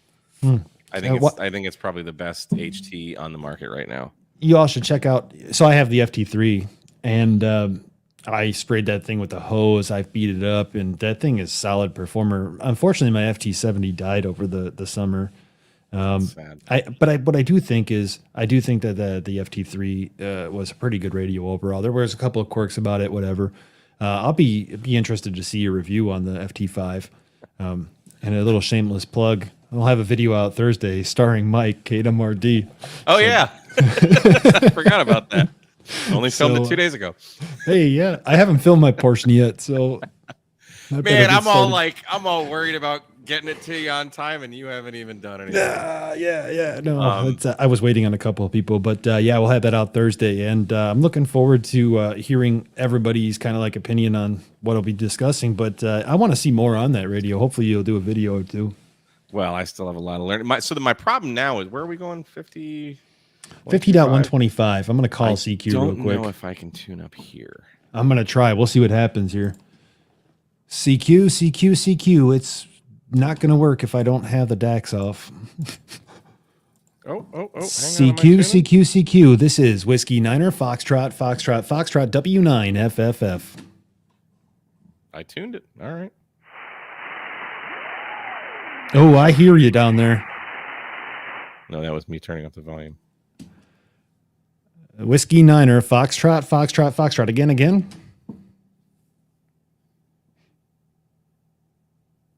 Oh, that's got to be brutal. Nah. But hey, now I know I could tune up on 6 meters. I can join the 6 meter net tonight in the Chicagoland area. Hey, Tommy just got himself an 891. Congratulations, buddy. I mean, that is the way right there. Congrats. That's a great radio. It is. It is. It's you got to do the Chuck mod, as I call it. My dog Chuck, I taught him how to do CQ. Oh, with the button? Yeah. So I basically put in an auto calling CQ button. So every time Chuck hits the button, it transmits and calls CQ. That's awesome. And he's gotten really smart about that, though. I mean, he's gotten so smart because he knows that he gets a cookie when he does it. You know, so Yeah. he's constantly doing it. So what is this here?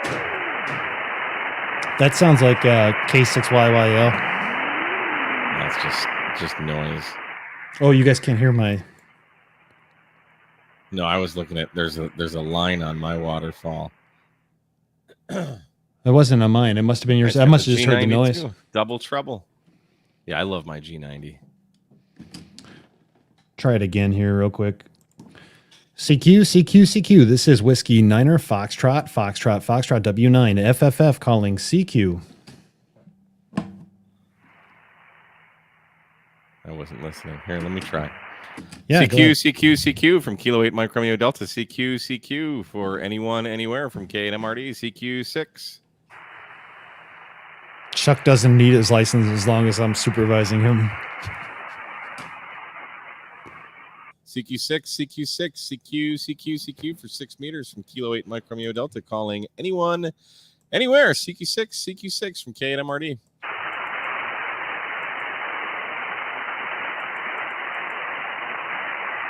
It's not working. CQ6, CQ6, Kilo 8 Mike Romeo Delta. Calling CQ, CQ, CQ.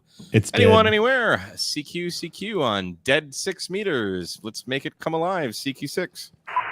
Well, I was only at 50 watts. That's the problem. No. Yeah, it's pretty dead. Yeah.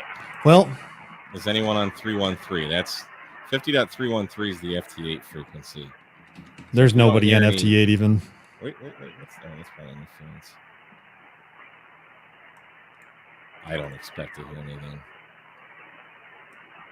Yeah, there ain't nothing there. There you go. Oh.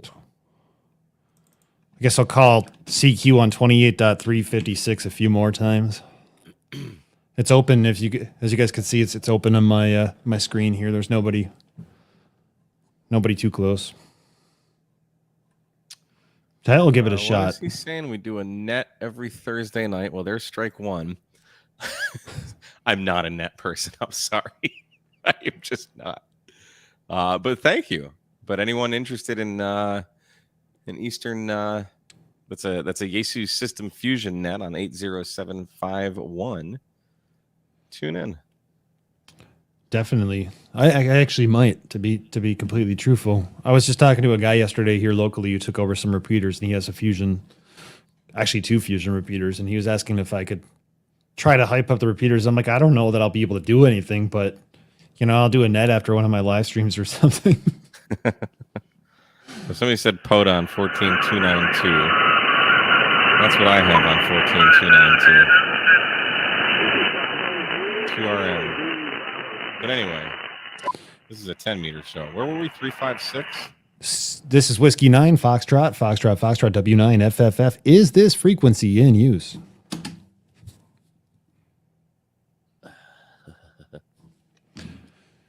Nothing heard. It's Whiskey Niner, Foxtrot, Foxtrot, Foxtrot, W9, FFF calling CQ, CQ, CQ, CQ. This is Whiskey Niner, Foxtrot, Foxtrot, Foxtrot. Oh, side boots home. Better get on 10 meters. Come on. Whiskey Niner, Foxtrot, Foxtrot, Foxtrot, W9, FFF calling CQ, CQ, CQ, CQ. It's Whiskey 9, Foxtrot, Foxtrot, Foxtrot. I got nothing on you. I don't hear anything either. I'll keep trying though. Whiskey Niner, Foxtrot, Foxtrot, Foxtrot, W9, FFF calling CQ, CQ, CQ, CQ. It's Whiskey 9, Foxtrot, Foxtrot, Foxtrot. All right, Trigger's going to get on. See if you can hear us in New England. Probably have better luck hearing you. Yeah. I don't know, though. You got that guy in Maine, POT, and That's he's, true. He sounded pretty That good. that would be New England. I'd be willing to bet that he had a pretty nice beam. I'm just guessing, but... No, he said it was 100 watts in a dipole. Oh, well, that he was doing really well into here as well. The reason I thought he had a beam is he was 24 over here, you know? But On FT8. Plus 24, yeah. Well, plus 20. That's a huge signal regardless, though, yeah. Well, here, let me throw out a call. This is Whiskey 9. CQ for 10 That's meters, okay, you can Kilo 8 QR on me. Mike Romeo Delta, CQ10.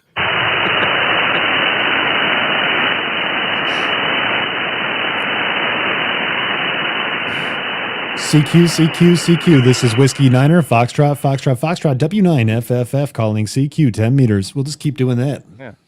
CQ 10 meters, CQ for 10 meters from Kilo 8 Mike Romeo Delta, CQ10. I thought that was coming in on my receive. I was like, yeah, wait. CQ. It's Whiskey Niner, Foxtrot, W9, FFF, calling CQ 10 meters. CQ 10 meters, CQ for 10 meters from Kilo 8 Mike Romeo Delta, CQ10. Whiskey 7 station again. I think he was coming back. Bravo Oscar Whiskey. Whiskey Bravo 7, Bravo Oscar Whiskey. I have you at a 5x5, 55 here into Northern Illinois this afternoon. Well, you know what? 5-6. I got you, but I do have Washington. Oh, I'm going to have to get him, too.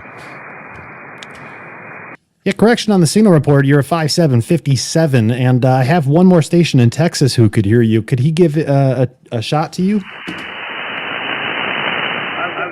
I've got you about a 3-3, 33. Go ahead. QSL on 3-3. Thank you for the contact. Mike, go ahead and give it a shot. What's the 73 to call? you. It's KB7 BOW. Alrighty, thanks, Dane. Go ahead. We'll talk to you all later. Whiskey Bravo 7, Bravo. Oh, Whiskey Bravo 7, sorry. Hello. Go ahead and give it a shot. Whiskey Bravo 7, Bravo Oscar Whiskey from Kilo 8 Mike Romeo Delta. He might not have heard. He might have just been coming back to you. Whiskey Bravo 7, Bravo Oscar Whiskey is still around. This is Kilo 8 Mike Romeo Delta. Whiskey Bravo 7, Bravo Oscar Whiskey from K8MRD. He gone. Yeah, he only wanted to talk to me, Mike. That's fine. I don't blame him. I'm just writing this in my log here, you know. QRZ, Kilo 8 Mike Romeo Delta, CQ, 10 meters, anyone, anywhere, CQ. Wait a little bit while I swing my beam around. Oh. Oh, somebody's turning their beam around. I think it's WB7 BOW turning his beam toward you. Swing that beam, baby. Swing it. It's a new game. Swing that beam. Swing my beam. Swing my beam. Edward Griffin said, I called you using the Tacoma station, which has 10 meters, GXP 3 element Yagi. Then, how about this now? MRD, WB7. Well, I'm not going to lie. I heard you better earlier, but I got you probably about a 5x5 here.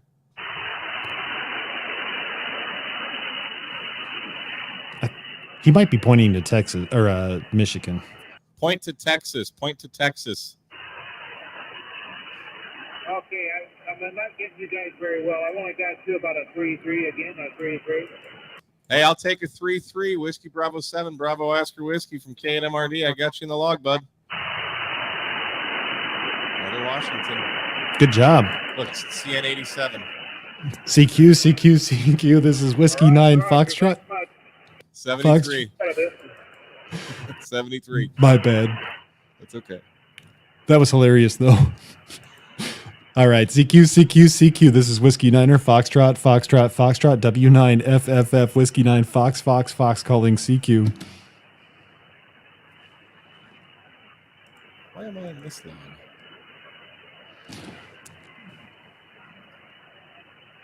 Nothing. CQ. It's Whiskey 9, Foxtrot, W9, FFF calling CQ. It's Whiskey 9, Foxtrot. Whiskey Bravo 7 BOW, you're 4x7 into Detroit.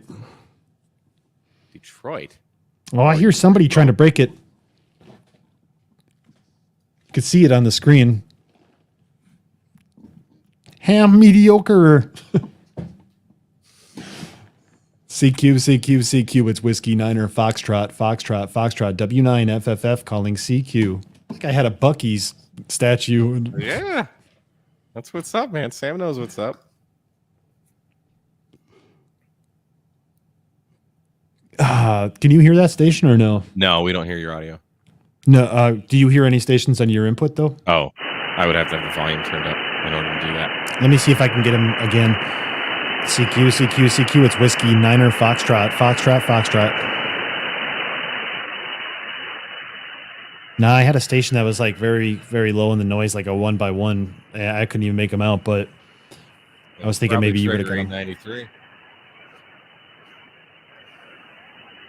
That's right.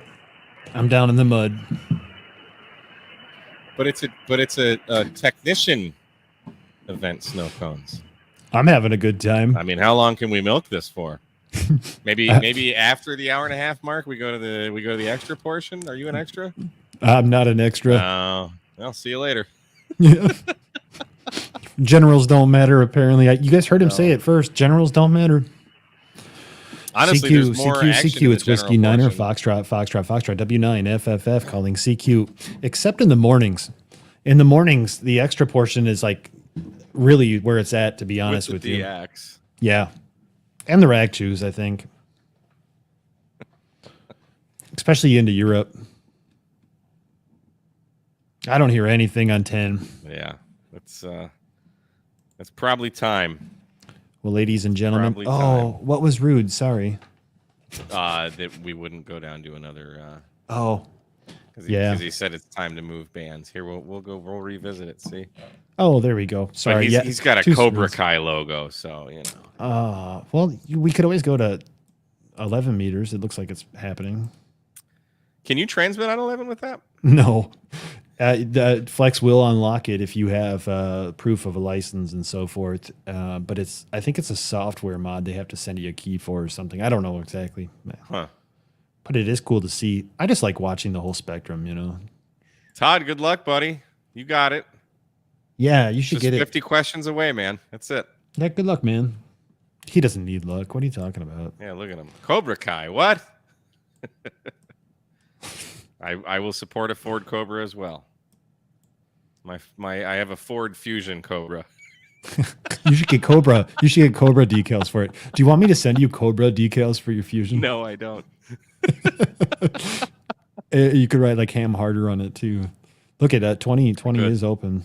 I guess we could do he's 20. saying 14,332. All right. Let's show the technician. All right. This will be the let's show the technicians what you can get when you get to be a general.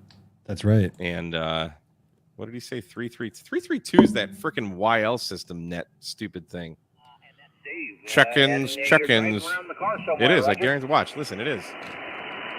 Oh, he pulled a fast one on us. He's trying to get us. Well, we got you on the log, Dave. Thanks for coming in. He's got a Don't little work too splatter. hard. That's Whiskey 5 Fox Yankee Romeo in Hope, Arizona, member station, and an Army vet. Dave, thank you for your service. Okay, time to send this to Georgia. Whiskey 4, Whiskey Sierra Is that Bravo. a Bill, it's over to you. That's the stupid net. I hate nets. I guess we could just. And they hate POTUS, so it's. I think you got a good one on us. License for 11 meters? Question mark. LOL. Yeah, the license that you need for them to unlock it is the Mars mod, and I know that Mars isn't on 11 meters. I'm not stupid or anything like that, but in order for them to unlock anything, they need proof of a license that you're a Mars operator. I had to actually clarify that for somebody in the chat, so my apologies. I love how the G90, if you take the case off, It says there's cut literally here. an arrow pointing to the surface mount component that you need to unsolder, and then It you literally have says- Mars mounted it. What does it say? Cut here or remove remove here or something like I that? don't know. I think it's just an hilarious. arrow. I saw one that said like remove here or cut here. Might not have been. I'm tempted to do it, but it's like I really have no desire. I'm looking at the W5LIC is not at Brazos Bend State Park. Here you go. 14258. Let's see if we can get him. He's in Texas, so I know he's in Colorado. It's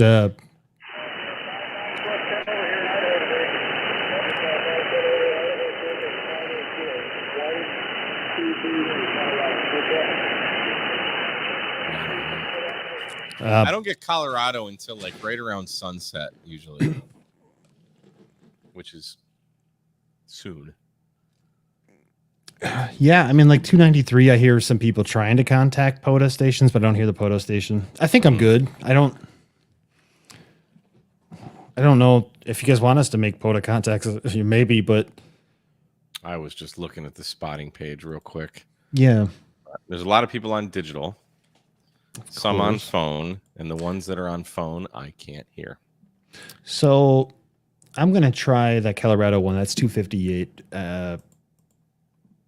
Yeah, that's my buddy Anthony. He lives here in Houston. All right, I'm just going to start calling his name. Anthony! Here. I mean, I hear him down there. He's weak, but... We'll see you in one of the days left. So we'll see you. All right, we keep talking in the India Charlie. Got to clear out. Y'all have a wonderful day.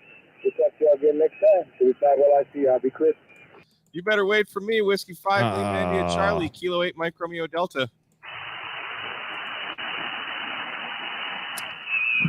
Dang. Whiskey 5, Lima India Charlie, Kilo 8, Mike Romeo Delta. Bastard. Oh, well. There's a Texas one, 14.237. I don't wonder if I can't hear them. It would be funny if I could hear them over you. Well, it would make sense because I can't typically hear Texas because I live in Texas.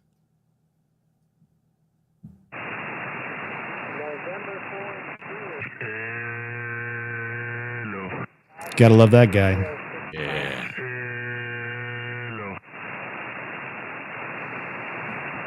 Today on KMR radio stuff. What not to do. Roger, copy the correction.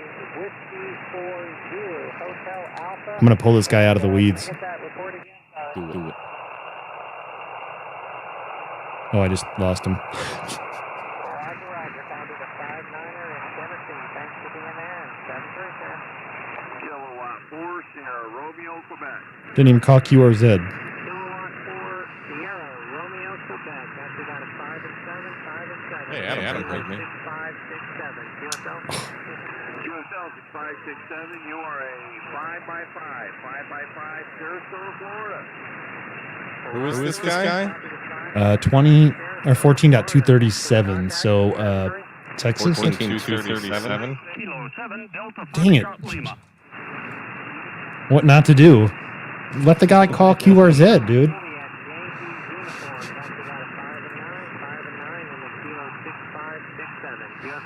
This is Texas, Justin Hurst, Wildlife Management Area, Whiskey X-Ray 5, Kilo Romeo. Kansas. There's 2 stations on 237 then. Oh no, sorry, my bad.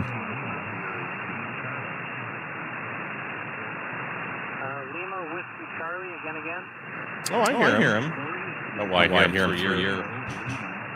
I can mute mine. You want me to mute mine real quick? No, I don't hear him. Kilo 0 Lima Whiskey Charlie. Got your 5 and 9, 5 and 9. Very good copy here out of Kilo 6567. What is that?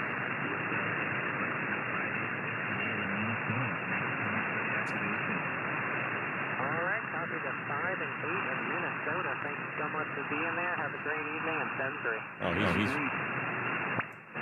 due south of Houston. Bravo radio again. It's hard because with the Flex, there's a little bit of a delay because I'm remote, and I'm trying to play it off of his QR, and that's when I'll start to transmit when he says R, and then Z.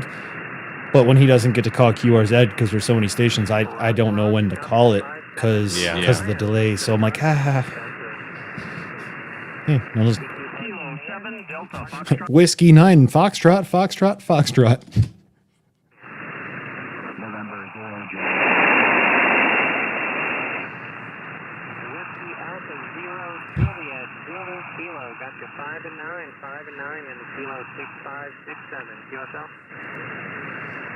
I got my ham or my CB radio license in 1982, Jason.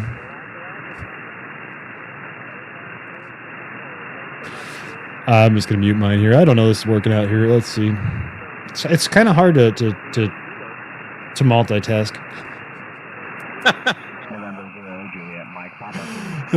Anyway, get your general license and get on the air regardless. Yeah. I had fun, Mike. I know it was kind of.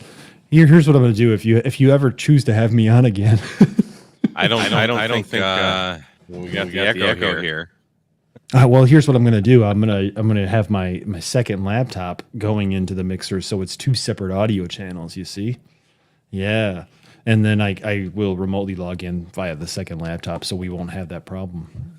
You shouldn't have to do all that crap though. I still hear an echo.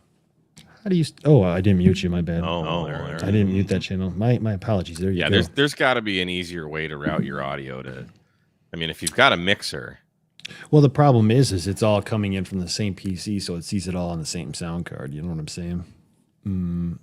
Well, I'm going to play with that. We'll see what happens. It shouldn't. Well, it depends on how. I don't know. I'm not going to sit here and diagnose it on. Yeah. Hey, while we're live. I need technical support. Did you reboot? Have you in safe tried mode? logging off and logging back in? You want this dog? You know what I'm talking about? No, I do not. Oh, Ali, the weatherman from Family Guy. He's like, you reboot in safe mode? Check your TCP/IP settings. You want this dog? Anyway. Oh, now T-Ray shows up. Oh, T-Ray, let's make here. We got to go. Let's start all over. Here, take me off and then bring me on. And, so let me hang on. Welcome everybody to the live stream. Well, we had fun. That's all. We've been going for an hour and 47 minutes. Well, here's what I'm going to say, Mike. At the end of the day, like, listen, we both had fun. We had a good time. I think the 100 and some odd people that were watching probably left. So they still are. There's 119 now. Let's say all 12 T-Ray showed up. So. All 12 people still watching probably had a good time too. And I think that's the most important part is we're having a good time. We're trying to do radio, and I messed up a few times, and I learned from it. So hey. So my apologies there for keying over you. This is actually probably one of the smoother live streams I've done from my side anyway. I didn't have any of the audio issues. It's probably because a new problem has arisen in the K8MRD mansion here. And it's now that I have the Fusion radio going and I got the hotspot set up, for some reason when I try and find or key up another room, my hotspot just goes dead. So I have to like reboot it. It's weird. Like it goes offline. Remember, I had that issue with the bow thing putting out such dirty power that it fried my camera out. Yes. Well, I think that's what's happening with your hotspot. No, it's not. I don't know because I'm on low power. Yeah, I don't know. And I'm using. You'll see these on my video tomorrow because I know everybody will watch it. But see this little stubby antenna here? Yeah. I'm using one of those. So like basically a dummy load going into the hotspot. I mean, the hotspot's easily 5-6 feet away from me where I'm at right here. Maybe less. I could be probably about 5 feet. But if I hit the if I just hit the GM, whatever the hell this thing is.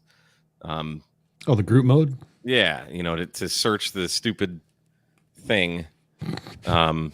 I love this radio, the stupid thing. Dude, this radio's badass, and I love Yaesu radios. I love them. Yeah. What I would love more than anything is to sit in the boardroom while the idiots who are designing the software for this are making the decisions, because I want to smack them upside the head.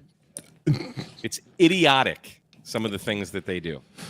I will say that I'm just putting out my opinion here, and it's all subjective, of course, but I will say that there's a significant difference in the user interface between an ICOM and a Yaesu, and the user interface in the ICOM appears to be much better 100% of the time. And I'm not even comparing. Like, I don't care if it's the No. same as the ICOM. It's just dumb. Right. What I'm trying to say is there's one that's easier, one that's more difficult. But you're right. It's some of the things that you have to do. Like, for example, in the 891, or if you don't have that FH2 in order to access the voice memory and enable it and everything, you got to go through like 3 or 4 different menus. Like, couldn't there be a shorter way to do it? And none of them are next to each other. It's not like menu 5 is this, Right. menu 6 is this, menu 7. Same thing with setting up the ATOS. You got to go to like menu 511 to turn on something, and then you got to go way up to menu 16 dash something. And I mean, I love operating with the Yaesu radios. I mean, Oh, yeah. I think I own more Yaesu radios than I do ICOMs, or it's even. You know, my first radio was an FT450. Then I got the 891, and then I got the 7300. So what do I have for Yaesu? I've got the 891, I've got the VX7R, I've got the FT5, and I've got the FT4X. So I've got 4 Yaesu radios, and I only have 3 ICOM radios. So I love using them. They're rugged. Right. They're rugged as hell. You can beat the crap out of them. You can throw this in water, and like there's a reason I wanted this over the ID52. I feel the speaker is way better on this than the 52. I like Fusion too. I think it's great. Yeah. Yes. ICOM is Apple, and Yaesu is very fragmented Android. Yes, I've made that analogy myself. And I love their radios. I love them. It's just like I'm trying to figure this thing out. They're in Yaesu's instructions for this from the Yaesu website. Pure garbage. I hope Yaesu's watching, and I hope they contact me so that I can. They won't contact you. I sent them an email 2 months ago, care. and I never received a response back. And all I was asking them was, "Could you help me identify a counterfeit product?" I mean, I can't imagine the I'm way, making very many friends at Yaesu, but I know for a fact I've sold a crap ton of 891s for them. They make fake Yaesu products now. You man. beat everybody. Oh, there you go. Shooter first. You son of a bitch. Boom. That thing is Buy fake. Nifty cards. No, make a menu that's intuitive. Oh, the nifty cards, yeah. The other thing, since we're on this, they should hire the person who writes the nifty cards to actually write the user manual. Whoever decided the charging current of this radio needs to be fired. It should not take 9 hours to charge an HT. Oh, so they didn't resolve that issue. And it doesn't come with a cradle. You can buy a cradle for another. You can buy the $50. cradle, right? So you can't charge the So I have 2 batteries, but you can't charge them simultaneously. So it's like one goes down, I can throw it on the charger. So it's like, come on, guys. I don't know if it's still on See? Amazon's website, but there was a fast charger for the Yaesu FT3D on there. And when I bought it and I received it, it was completely not even the right charger. So I was like, oh man, it's only $20. I'm going to save a lot of money. And turns out it wasn't the right one. A Linko. I've not used an Alinco radio. I'm all about the Abri. Yeah, so the newer Yaesus are nice.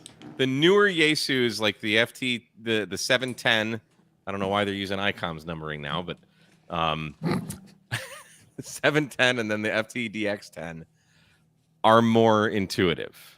FTDX10 is a good radio, and the interface was a lot easier. I mean, I remember, I don't have that radio anymore, but I do remember just hitting one button to get to a menu system, and in that menu system, you can change like 20 or 30 of the settings right then and there, and I thought that was really convenient. Whatever you hit, then you could change with the side button. I thought that was really nice and convenient for sure. So maybe they're learning a little bit, but then the FTDX10 came out before the 5 rather. The 5D, and even though they're not the same type of radio or anything, they didn't continue on that user interface becoming easier, right? Like you're always trying to make it easier for the end user whenever you're making a user interface, whether it's for coding or for a radio. And maybe there's something in the department missing where they don't have a UI guy, so they're all like, oh, this is what we think they want, and then they're just like, cool. Whereas if they had a UI guy working there, a user interface design guy, he would be like, "Oh, yeah, this doesn't make logistical sense." You know, it's I guess it's a toss up because their audio, the receive on them and the way the audio sounds, absolutely, I love it. I think it sounds great, right? I mean, I think they all sound good. I mean, Yeah. this FT5. So my buddy's got an ID52, and we were comparing the speaker volume. The FT5 is like twice as loud, which is very important to me because like you're not sitting inside where it's all quiet with your HT. I'm outside. I'm in the woods. There's bears and wild animals chasing after me. I got to be able to hear. Or if you're driving, if you're using it, so like when I first got a tech, I was driving, I'm using my HT, and it's got to be able to be louder than the death metal that I'm listening to and the road noise with the windows down. It's got to be able to get over all that stuff. And I was listening with the FT70D. I was comparing it to the FT3D in one of my videos, and the FT70D had wider and like better audio overall, better tone. It was like a wider tone, and it was like louder at the same time. I don't know if anybody else was able to replicate that or not, but I thought that was really weird. However, I think now in hindsight, as I consider it more, it might be that the audio isn't as strong because that's a IP65 rated radio, I believe, right? And so whenever you're starting to put IP ratings on radios, you have to have protection and covering. I don't believe that. You don't believe that for a second? Nope. Maybe here's my iPhone 12. Okay. This is waterproof. The speakers are fantastic, nice and loud. That's this is waterproof. It's a good point. Not with this antenna on it, but this is waterproof. Yeah. This speaker is so they make waterproof speakers for boats. Yeah, that you literally can hose down. Fair point. So I don't believe any of that crap. Well, then I wonder it's maybe they just use a. I guess I'd have to compare it to see what the loud speaker size is. You know, quarter watt or a half a watt versus a full watt. I would just be really surprised to know that the FT70D had a better speaker in it than the FT3D. That would make no sense to me at all. But I guess it's possible. Absolutely. I'm really glad I never bought a FT70. There's that thing, like to program or do something, you got to hit like 4 keys at the same time and then unplug it while only wearing one sock, and then you have to. You're right. Can only be at night. Can I tell you a story about what happened over the summer? Actually, in September, this happened. I had to do that 4-finger salute trick to program it. And as I was doing the 4-finger salute and I was putting the USB back in, because that's what you're supposed to do to charge it, I don't know what I hit, but I hit something and I fried out my FT70D. So I was like, I don't have an FT70D anymore. And again, if we're talking about user functionality, it's not very convenient for me to have to do all these things with my fingers and try to put a USB in and then find out that I shorted something out and fried out my radio. Yeah. You know? Dumb. And so like you can unlock a Baofeng easier than that. Right. And I have to respond. T-Ray, I don't think you do, buddy. I think maybe you're down to like 5. Because if Anthony has your 9700 and I have your 7610, I don't know, man. I think you're out a couple radios. Mater says that Yaesu should bring a new FT818 out, which is just a follow-up from the 817. The FT819, same rig, but with 10 to 20 watts and a Bluetooth, which streams a waterfall to a phone or a tablet. So here, I think Yaesu's doing great things. I really do think they're on a better path. They're releasing radios right now when no one else is. Kenwood and ICOM aren't really coming out with anything new. And Yaesu has come out with the FT5, the 818, the 710, and the FTDX10, all in the last year and a half, 2 years. So it's been 2 years. They're doing great stuff. Like I'm bitching because I like Yaesu and I want it to be a better user experience. I genuinely love my Yaesu radios. I really, really do. I know you only have one. Some people should be fired. I know you only have one monitor over there, so you probably didn't see it when you were talking about Yaesus and everything. I had 4 or 5 different Yaesus. Yeah, I was watching. Okay, you saw that. Okay, cool. Yeah. What I'm trying to say is I agree with you, though. I do like Yaesu, and I mean, like even in the beginner's set of radios, maybe the FT65 isn't the greatest radio in the world. Like it doesn't have dual display, and stuff like that. But it's still a good radio. And in fact, I think it's a quality radio for $65 or $85, whatever I it's up love to mine. now. I've got the 4. I love They it. have two, the 4. I have that as well. They have 2 entry level radio HT radios there for under $100. I mean, you really Now, can't. to be fair, the receiver on the 4, to be fair, kind of sucks. Okay. Like I can receive the NOAA stations better on a Baofeng than I can on my FT4. So I've heard that as well. it's And I don't know about the 65, but the 4 kind of sucks for receive. But it's a better radio than a Baofeng. and see, I look at things on the spectrum purity, standpoint, and in a spectrum purity standpoint, there's no contest. Those Yaesus are way better. You're to do whatever you want. If you want to transmit on a radio that splatters all over, that's fine. But I like to look at those things, and plus, if I'm trying to go what do they call it, off the grid or whatever?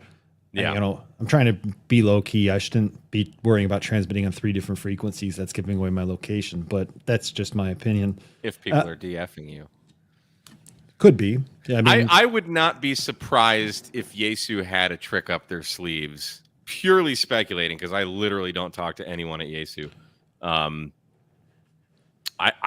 kind of shocked they haven't done a competitor to the 705 yet. Well, we had heard. I used to be on another show, and we had heard at that point, keep an eye out next year, and that was last year. Yeah.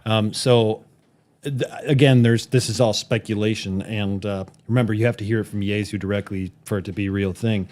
But I do suspect that eventually it will come out some kind of competitor, or as I would call it, the 705 killer is what I would call it. Of course, maybe it won't be, but it will be a really good competitor to it, I think. And there's so much speculation you could do between is it going to be a 50-watt 891 with a waterfall display? That would be cool. It's just so many cool things out there. Hey, Dave, W6CRT, thanks for the $10 super chat, buddy. Love the avatar too. That's cool. That's a cool little bloody American flag there. Thanks, buddy. Somebody told me that they actually stopped producing the FT60, and I saw them at the last Hamfest for sale too. I've not used one of those, but everyone that has one swears about it. I got it for free. Marvin bought 3 FT65s. We also have the 4X for the money. In my opinion, way better than the Baofeng. It's definitely better than the Baofeng. And you can get somewhat dual display. Yeah, I've seen that. I don't have really a reason to get one of those radios. Oh, snap. Here they come. Jason Half, thank you for the 1999 super sticker. Coming in strong Very with that much. 1999. Yeah, buddy. He's flexing a little bit. I think they're there. liking the show, Mike. I think they're liking Technician Tuesday. See, now Scott Gibson, first off, your last name's Gibson. I'm a Gibson guitar player. Right. But he's got a great put Mike on the board at Yaesu.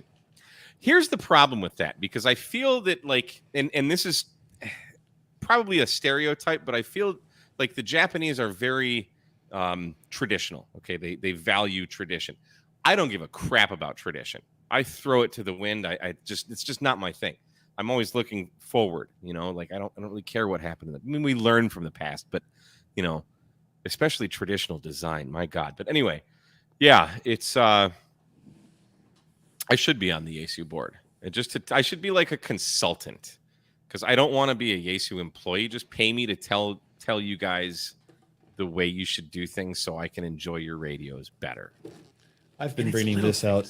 I've been bringing the 991 out to my activation so I could test that K6ARK 100-watt infit half wave. Yeah. With FT8. And if this was smaller, like the size of 891, man, this would be the perfect POTA radio in my opinion.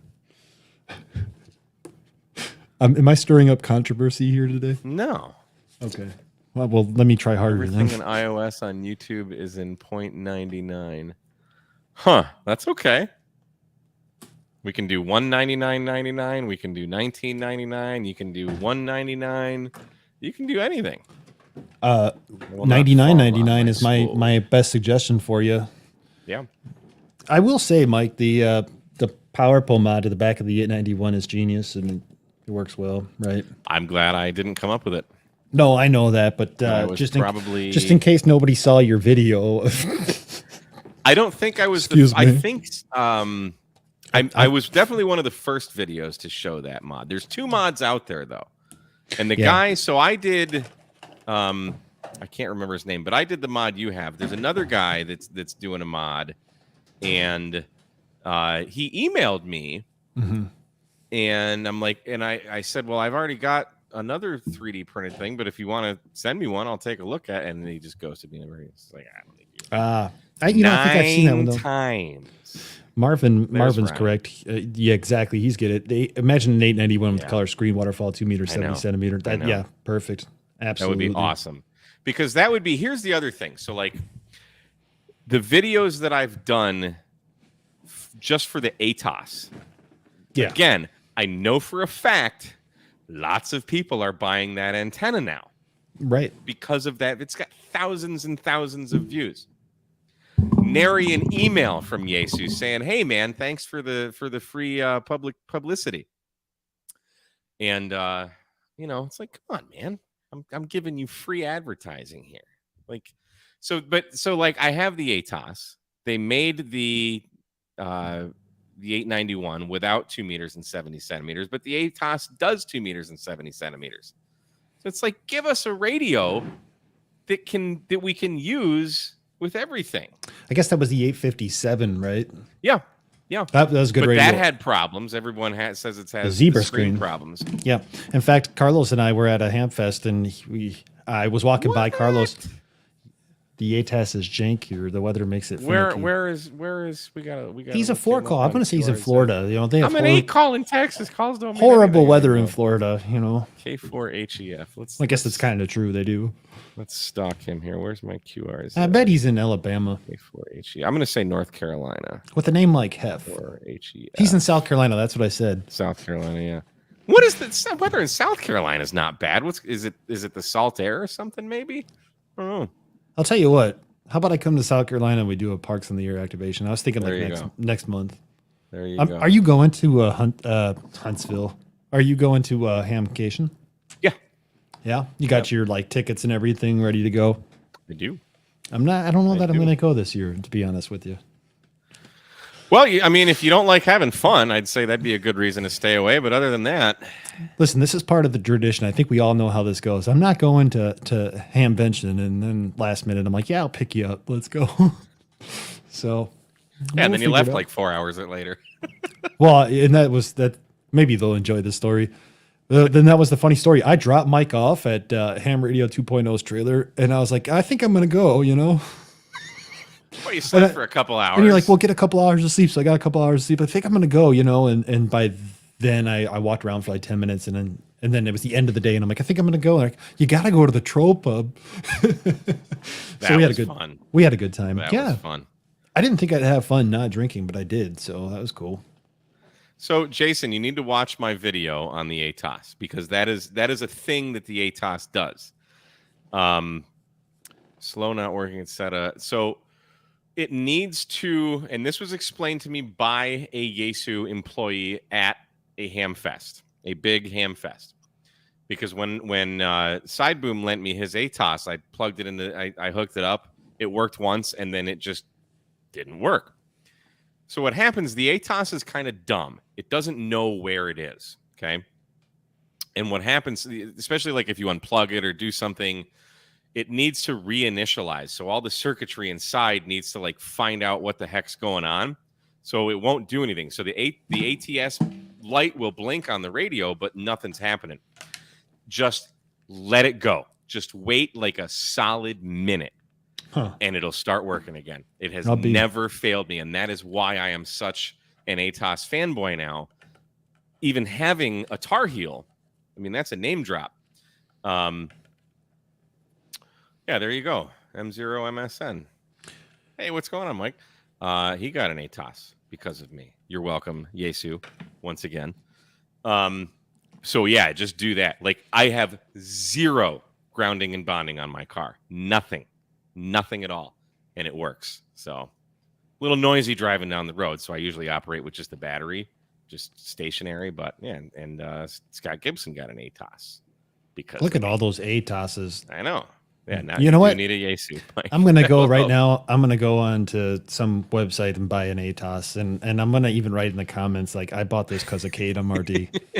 Can you do that? Seriously, when you buy stuff, should I even say this? When you buy stuff, if somebody like recommended it to you, like even we don't get kickbacks or whatever, it doesn't matter though. You should let them know like KMRD sent me. Because eventually they're going to be like, who's KMRD? And then they're going to look, they're like, oh, wait, this guy has like a YouTube channel.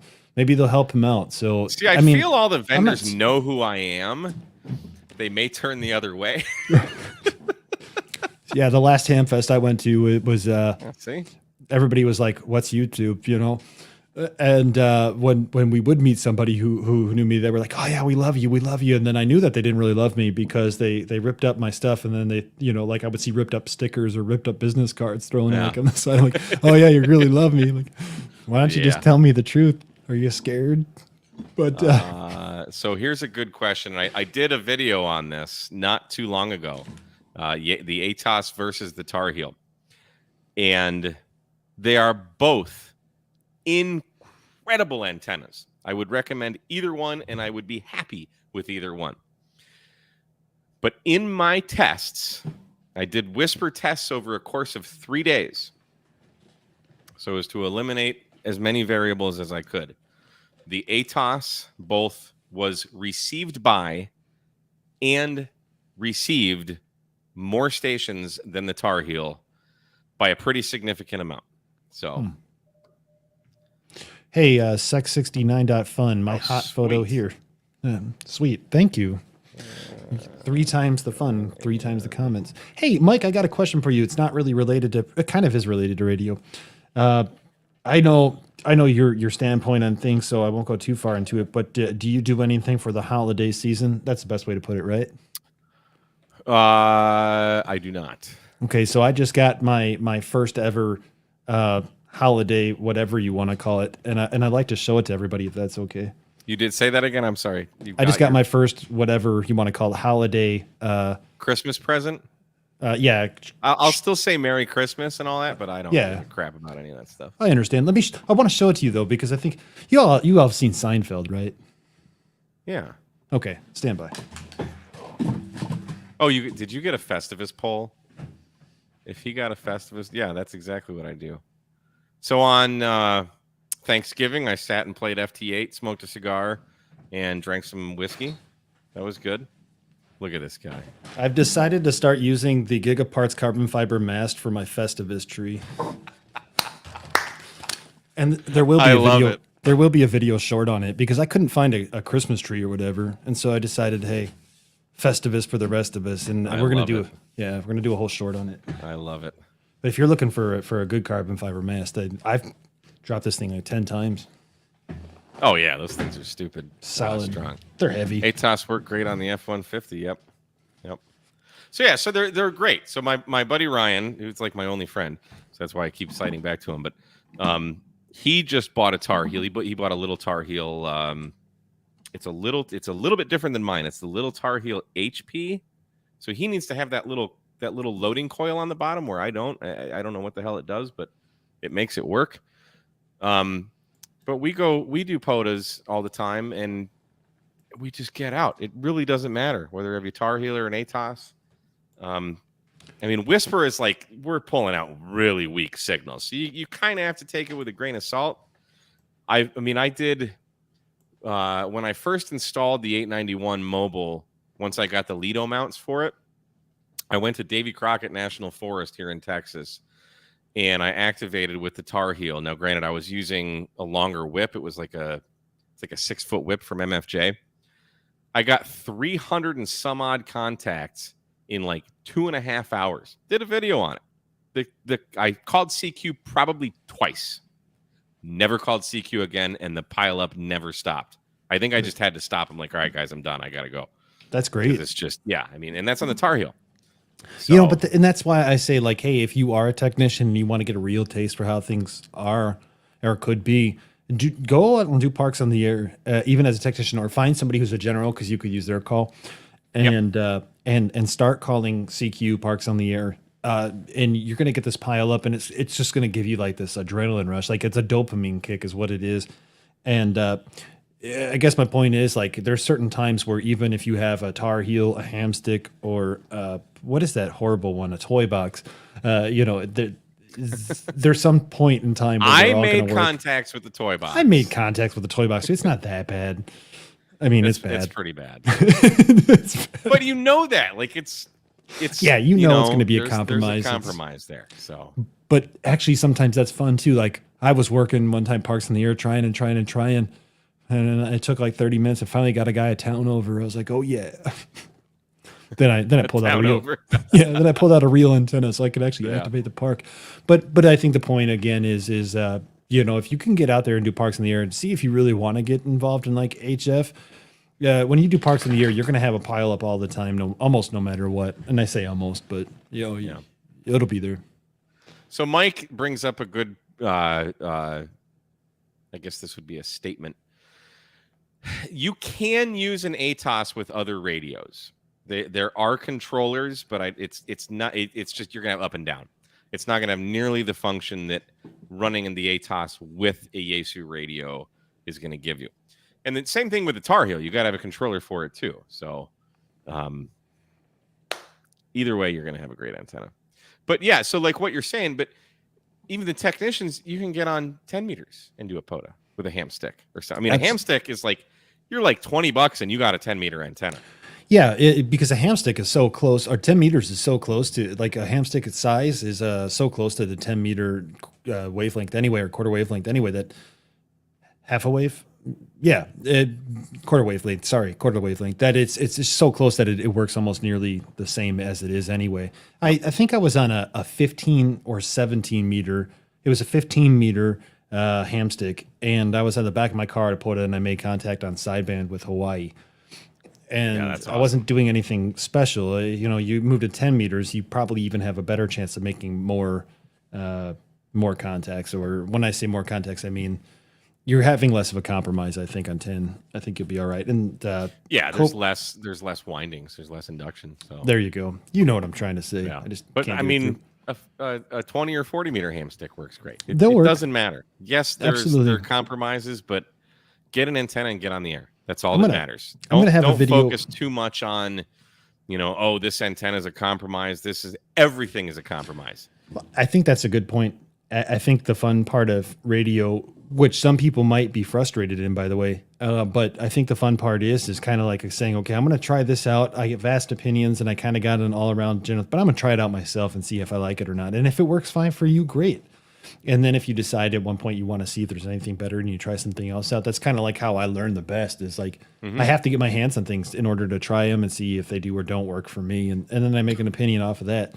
I've had people tell me that ham sticks are the worst thing in the world. And here I am I have a ham stick dipole. The only it works well. You're probably the same way now, but I literally do not know how many antennas I own. Yeah. I have that many because I'm just like, that was the thing that hooked me in ham radio was antennas. Totally. The only antenna that I have owned, and you'll never see the video because I sent it back to the manufacturer, was a magnetic loop. So I haven't had a magnetic loop myself yet, and I always wondered how they are. And some people say they're good. I know Adam just built one, but I couldn't. I made, I think, 2 contacts with it. But if several days of filming, editing, because I did like a 2-part. I was going to do a 2-part. The first part was putting it all together and showing the different ways that it was capable of being set up. So I made that video, and then the second video was getting a little late in the day, so I packed it up and came back the next day to do like an on-air test. And sure. Now it's a QRP thing, so I'm using the 705 at 10 watts, and I made 1 contact in North Carolina, and that was it. Other than 1 contact when I was at home. Yeah. Just literally first time setting it up, I made a contact to California, but both of them were very, very weak. Like I would do anything in the world to use any other antenna than a mag loop or a toy box. but I activated the park with a toy box. But the G90. There's probably got to be a button there too. I mean, because there may be different brand loops and how they're built. Or this was from a very high-end antenna manufacturer. Roger. Also, though, like if that's your only chance of being able to get on the air, at least give it a shot. You know, see, here's Mike's Mike experience. saying he loves his. Yeah, and I see Paul Oscar Mike 3 Echo Tango. He's making contacts with his loop all the time. The one thing you don't see is all the time that's edited out, though. So I think a loop has what's his name down there in New Zealand? No, not New Zealand. Pete? No. VK3 Peter, VK3YE. Peter. It's Pete. I was right. Okay. Yeah, I think I've seen him on the ocean with a loop. And of course, maybe his geographical location is helping him a little bit more than it would you. Peter's got the touch, though. He Like, does. he knows what's up, and he's built all his stuff. He's like, I'm doing this. I was And he's walking in the frickin' ocean while he's doing it. With he like motivates me. counterpoise wires in the water, you know what I mean? 100%. Yeah, he motivates me. Like I see his videos and I'm like, I want to go do pedestrian mobile on the beach. And I'm like, okay, I'm going to go do it. And I always get there and I'm like, man, he makes it look so easy. I know. And then I come up with an idea and I'm like, yes, I'm going to make a kind of like your video the other day. I'm going to make an auto CQ collar for the FT891. And basically it runs on an Arduino. And I'm like, yes, cool. So I'm doing all the research. I finally built it. It took like weeks. And then I went and I saw his page and he has an auto CQ collar for the 891 from 10 years ago. I'm like, oh, Pete. Yeah, but you know what? That's the great thing about radio. Like, it kind of, I wasn't into radio 10 years ago. So Right. like, there's so many new experiences. And the odds of YouTube pushing a video from 10 years ago to you, Right. pretty slim. Even if you're a subscriber. Peter's is one of the first channels that I subscribed to is when I started getting into radio. And Yeah. You're right. There's so much out there. You'll spend a whole lifetime and never even come close to scratching the surface of what you can do. And actually, it was really cool to see his video because he did do things a little bit different than I would. And so, like, I used a transistor where I think he used some other kind of switch or relay in order to activate the auto CQ function. But that is the thing. Like, so yeah, I'm not going to see a video from 10 years ago. It's not going to pop up on the YouTube recommended. Although I was on his page, I think, and I saw it or whatever.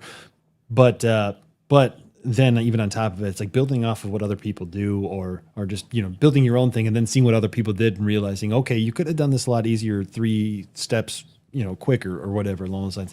Mm-hmm. It's a good challenge. I like it. I think much like you two, I'm big into antennas. I like to try to build them and experiment with what I can get away with, especially being in an HOA. Like what else am I going to do? Yeah. All right, let's see if I can make this compromise work. And there was a point where I considered a loop. I'm like, well, maybe a magnetic loop's going to be the way to go. Yeah. Mike Kenner Connects has an Alex loop and uses it for POTA with a G90 and a 705. So used to do it from FT8 from the hotel at Hamvention and it worked. That's impressive. Every time I think of getting rid of it, I find a new use for it. So yeah, Alex Loop was not the brand that I had. Those hotels are like in Westchester near Hamvention, just loaded with RFI. So cool, that's great. Hey Mike, welcome to the show. Cool. All right. Well, we've been going for 2 hours and 22 minutes. I think that's about. Hey man, that was a good stream. I had fun, and thanks for having me on. My pleasure. Do you want me to do those shout outs before we get off of here? You ever seen a ham radio do a shout out? I mean, I've never been on a stream with Ham Radio Dude when he did a shout out. Oh, really? I didn't do a shout out the day. Oh, okay, well. I do shout outs where I say like 73 to everybody who leaves like a 1 in the chat or whatever. This is pretty special. And then okay, so Kevin's already got it. They're already going. Got it. See, they all know already. Hey guys, thanks for being here. Thanks for being on the show. Mike, thanks for having me on the show. Dusty, thanks for being here. Ron, thanks for being here. Christmas Mommy, what's up? I didn't see you until just now. Good to see you on here. Ron, what's going on? Jeff, thanks for being here. Carl, 73. Hope she didn't hear what I said about Christmas. Roger, what's going on? And W. Kirby, thanks for being here. Chris, thanks for being here. And thanks again for having me at the Fort Wayne Hamfest. Dave, he's one-ing it out on there. Dave, thanks a lot. 73 Scott, and great name as well. Sam, shout out to you, man. Hey, Mike Smith, double 11s. So, hey, 73. We got Shooter Ready, stand by. What's going on? V2, FGJ, well, thanks for being here. Dave, W6CRT. We got Mike. Oh, Christmas Mommy heard you, Mike. Christmas Mommy heard you. WAJES, thanks for being here. Mike WZ9Z, it was great to meet you at the Fort Wayne Hamfest. Thanks for being here. K6YYL, we got another voice contact. Thanks a lot. I got to get you a QSL card in the mail. We got Rob Ferguson. Thanks for being here. KZ9C. It threw me off because he's got a different avatar today. We got Tommy. Thanks for being here. KQ4HR. We got Dave again. 73D. Happy Ham. Looks like Mad Swimbaiter. 73D. Yep. Add in He 2 loves the show. RQO. Thanks for being here. Black Voodoo. Thanks for being here. John Elliott. We got Colt 45 and 2 Zigzags. Hey, how's it going? Thanks for being here. We got David KE4 HBQ and we got K7VZ here on Colt K8MRD 45. Radio Works Stuff every Technician Tuesday. Yeah, buddy. Boom. Well, I don't know how you can top that, so I'm gonna say go subscribe to Ham Radio Dude, and Do it. I would imagine you're subscribed if you're watching my stream. But if you haven't, hit that subscribe button. And I appreciate the sub earlier. I saw Cobra had a Cobra Kai. Cobra. Yeah. He No cones. Hey, No cones. Mike, thanks for that $10 super chat. hey, look at this guy, oh Mike Connect. It's because I say his name right. Thanks for the But- $10 super chat, buddy. I appreciate it. Could you try that again? Because I don't see a 99 in there. Yeah, that well, he's not on an 1099? iOS device. Oh, are you sure? Well, clearly, he probably uses Android. Hey, Tommy Boy's here too. What's up, Buckethead? Oh, Tommy Head, yeah. Buckethead. This dude working voiceover? You know, should I? I'm still waiting for that. You know, like I try and do some skits in front of my videos every now and again, Yeah. and nobody from Hollywood has been like, Mike, we need to get you in a skit. No, but I got a Can have phone you call. here. I got not a phone call. I got an email from a company out of Scandinavia somewhere, and Yeah. they were like, "We do short videos where you showcase a product and talk about it for like 30 seconds, and we'd love for you to work with us." I was like, "This has got to be a scam, right?" What does Scandinavia produce? It's if you're from Scandinavia, you'll know this, and if not, you'll probably not know this, but it's called Fadiman or Fadiman. And it's basically a poor person's cookie. It's made of rum dough and sugar. That's all they produce there. It's not just rum cookies. Just forget the cookie part. Not even a rum ham. No, it's just like rum dough and powdered sugar. Is IKEA from there? Is that? I thought that was. Yeah, they got IKEA in Is that Sweden. Scandinavia or Sweden? Sweden, which is Yeah. Scandinavian country. Oh, is okay. I don't know. I don't know. yeah, I don't know Denmark, my Norway. geography that well. So I guess Morton's from. They produced Morton LB0FI. So Oh, yeah. I thought you were talking about the salt for a minute, but I think that's Chicago. Yeah, and I agree with Scott Gibson. The PR 781 has been much better than whatever other mic I had. The Sennheiser. Hilarious. Sennheiser sounded horrible, and I went back to the 781, and I think it sounds really good. I've not used anything from Sennheiser that I know of. I know they've got some good wireless packs for video for like miking talent. But I've always been a Shure fanboy. But yeah, so that's the Heil. Yeah, that's it. I just got this yesterday at Goodwill. Is that a drum mic? Yeah. It is a Tom mic, Yeah. but do you think I can convert it to a voice mic? I mean, I don't know what the diaphragm is or what they have for like I would imagine it'd be tuned for the frequency of a tom. Well, maybe this will be another Ham Radio Dude episode. Hey, there you go. So Either I'm gonna break it or follow me on Twitter at K8MRD. We're still saying bye. oh yeah. Mike, it's always a good time with you. Sennheiser has been sold to the enemy. Who did they sell to? Well, you can't be much of a Shure guy. You didn't even spell Shure right. Where'd you go? There you are. I'm teasing you. Are you planning to do another live show like this? So, Frank, this is Technician Tuesday, buddy. This is this the third one? I can't remember. T-Ray coming in strong with a Look at this guy, $22.99. $22.99. Hey, T-Ray, thanks, buddy. Can you hear this if I do this? Wait, hold on. Oh, wait. Can I do this? I don't Does that make any noise? know. You don't hear anybody clapping or anything? Well, that Negative. sucks. That is a negative Ghost Rider. Thank you, T-Ray. I'm gonna fix Thank that. you. Hold on. There we he gotta is. give Sure. we gotta give T-Ray a proper congratulations. Or T-Ray, that was awesome of you, man. Thanks. Yeah, there you go. It's like the last 2 minutes of an NFL game. When's it gonna end? So T-Ray, I think he was trying to do this. Yay! I was. I don't know why it's not working Okay, now. so this is the third show. So yeah, I was answering a question. What was it? So yeah, Oh. so Tech Tuesdays. I do this every Tuesday at 3 p.m. Central Time. We start. It's usually an hour. We're going long because we've got Sean here as a special guest. But the goal is to just get on the air, and he's special. The goal is to get on the air hey, there it is. To get on the air and help encourage technicians or anyone new to ham, regardless of your license class, but we stay in the technician portion of like 10 meters and get on the air and show you guys what you can do with the privileges that you have. So thanks for coming out. I appreciate it. How do I get rid of you? I don't know. Just click on anybody or click on him again and it'll go away. No. And I think that's kind of important thing. Don't be afraid to ask questions if you have them. Central Time is Texas time. Yeah, that's Chicago what the hell time. That's right. Pacific time. You guys are in the past, man.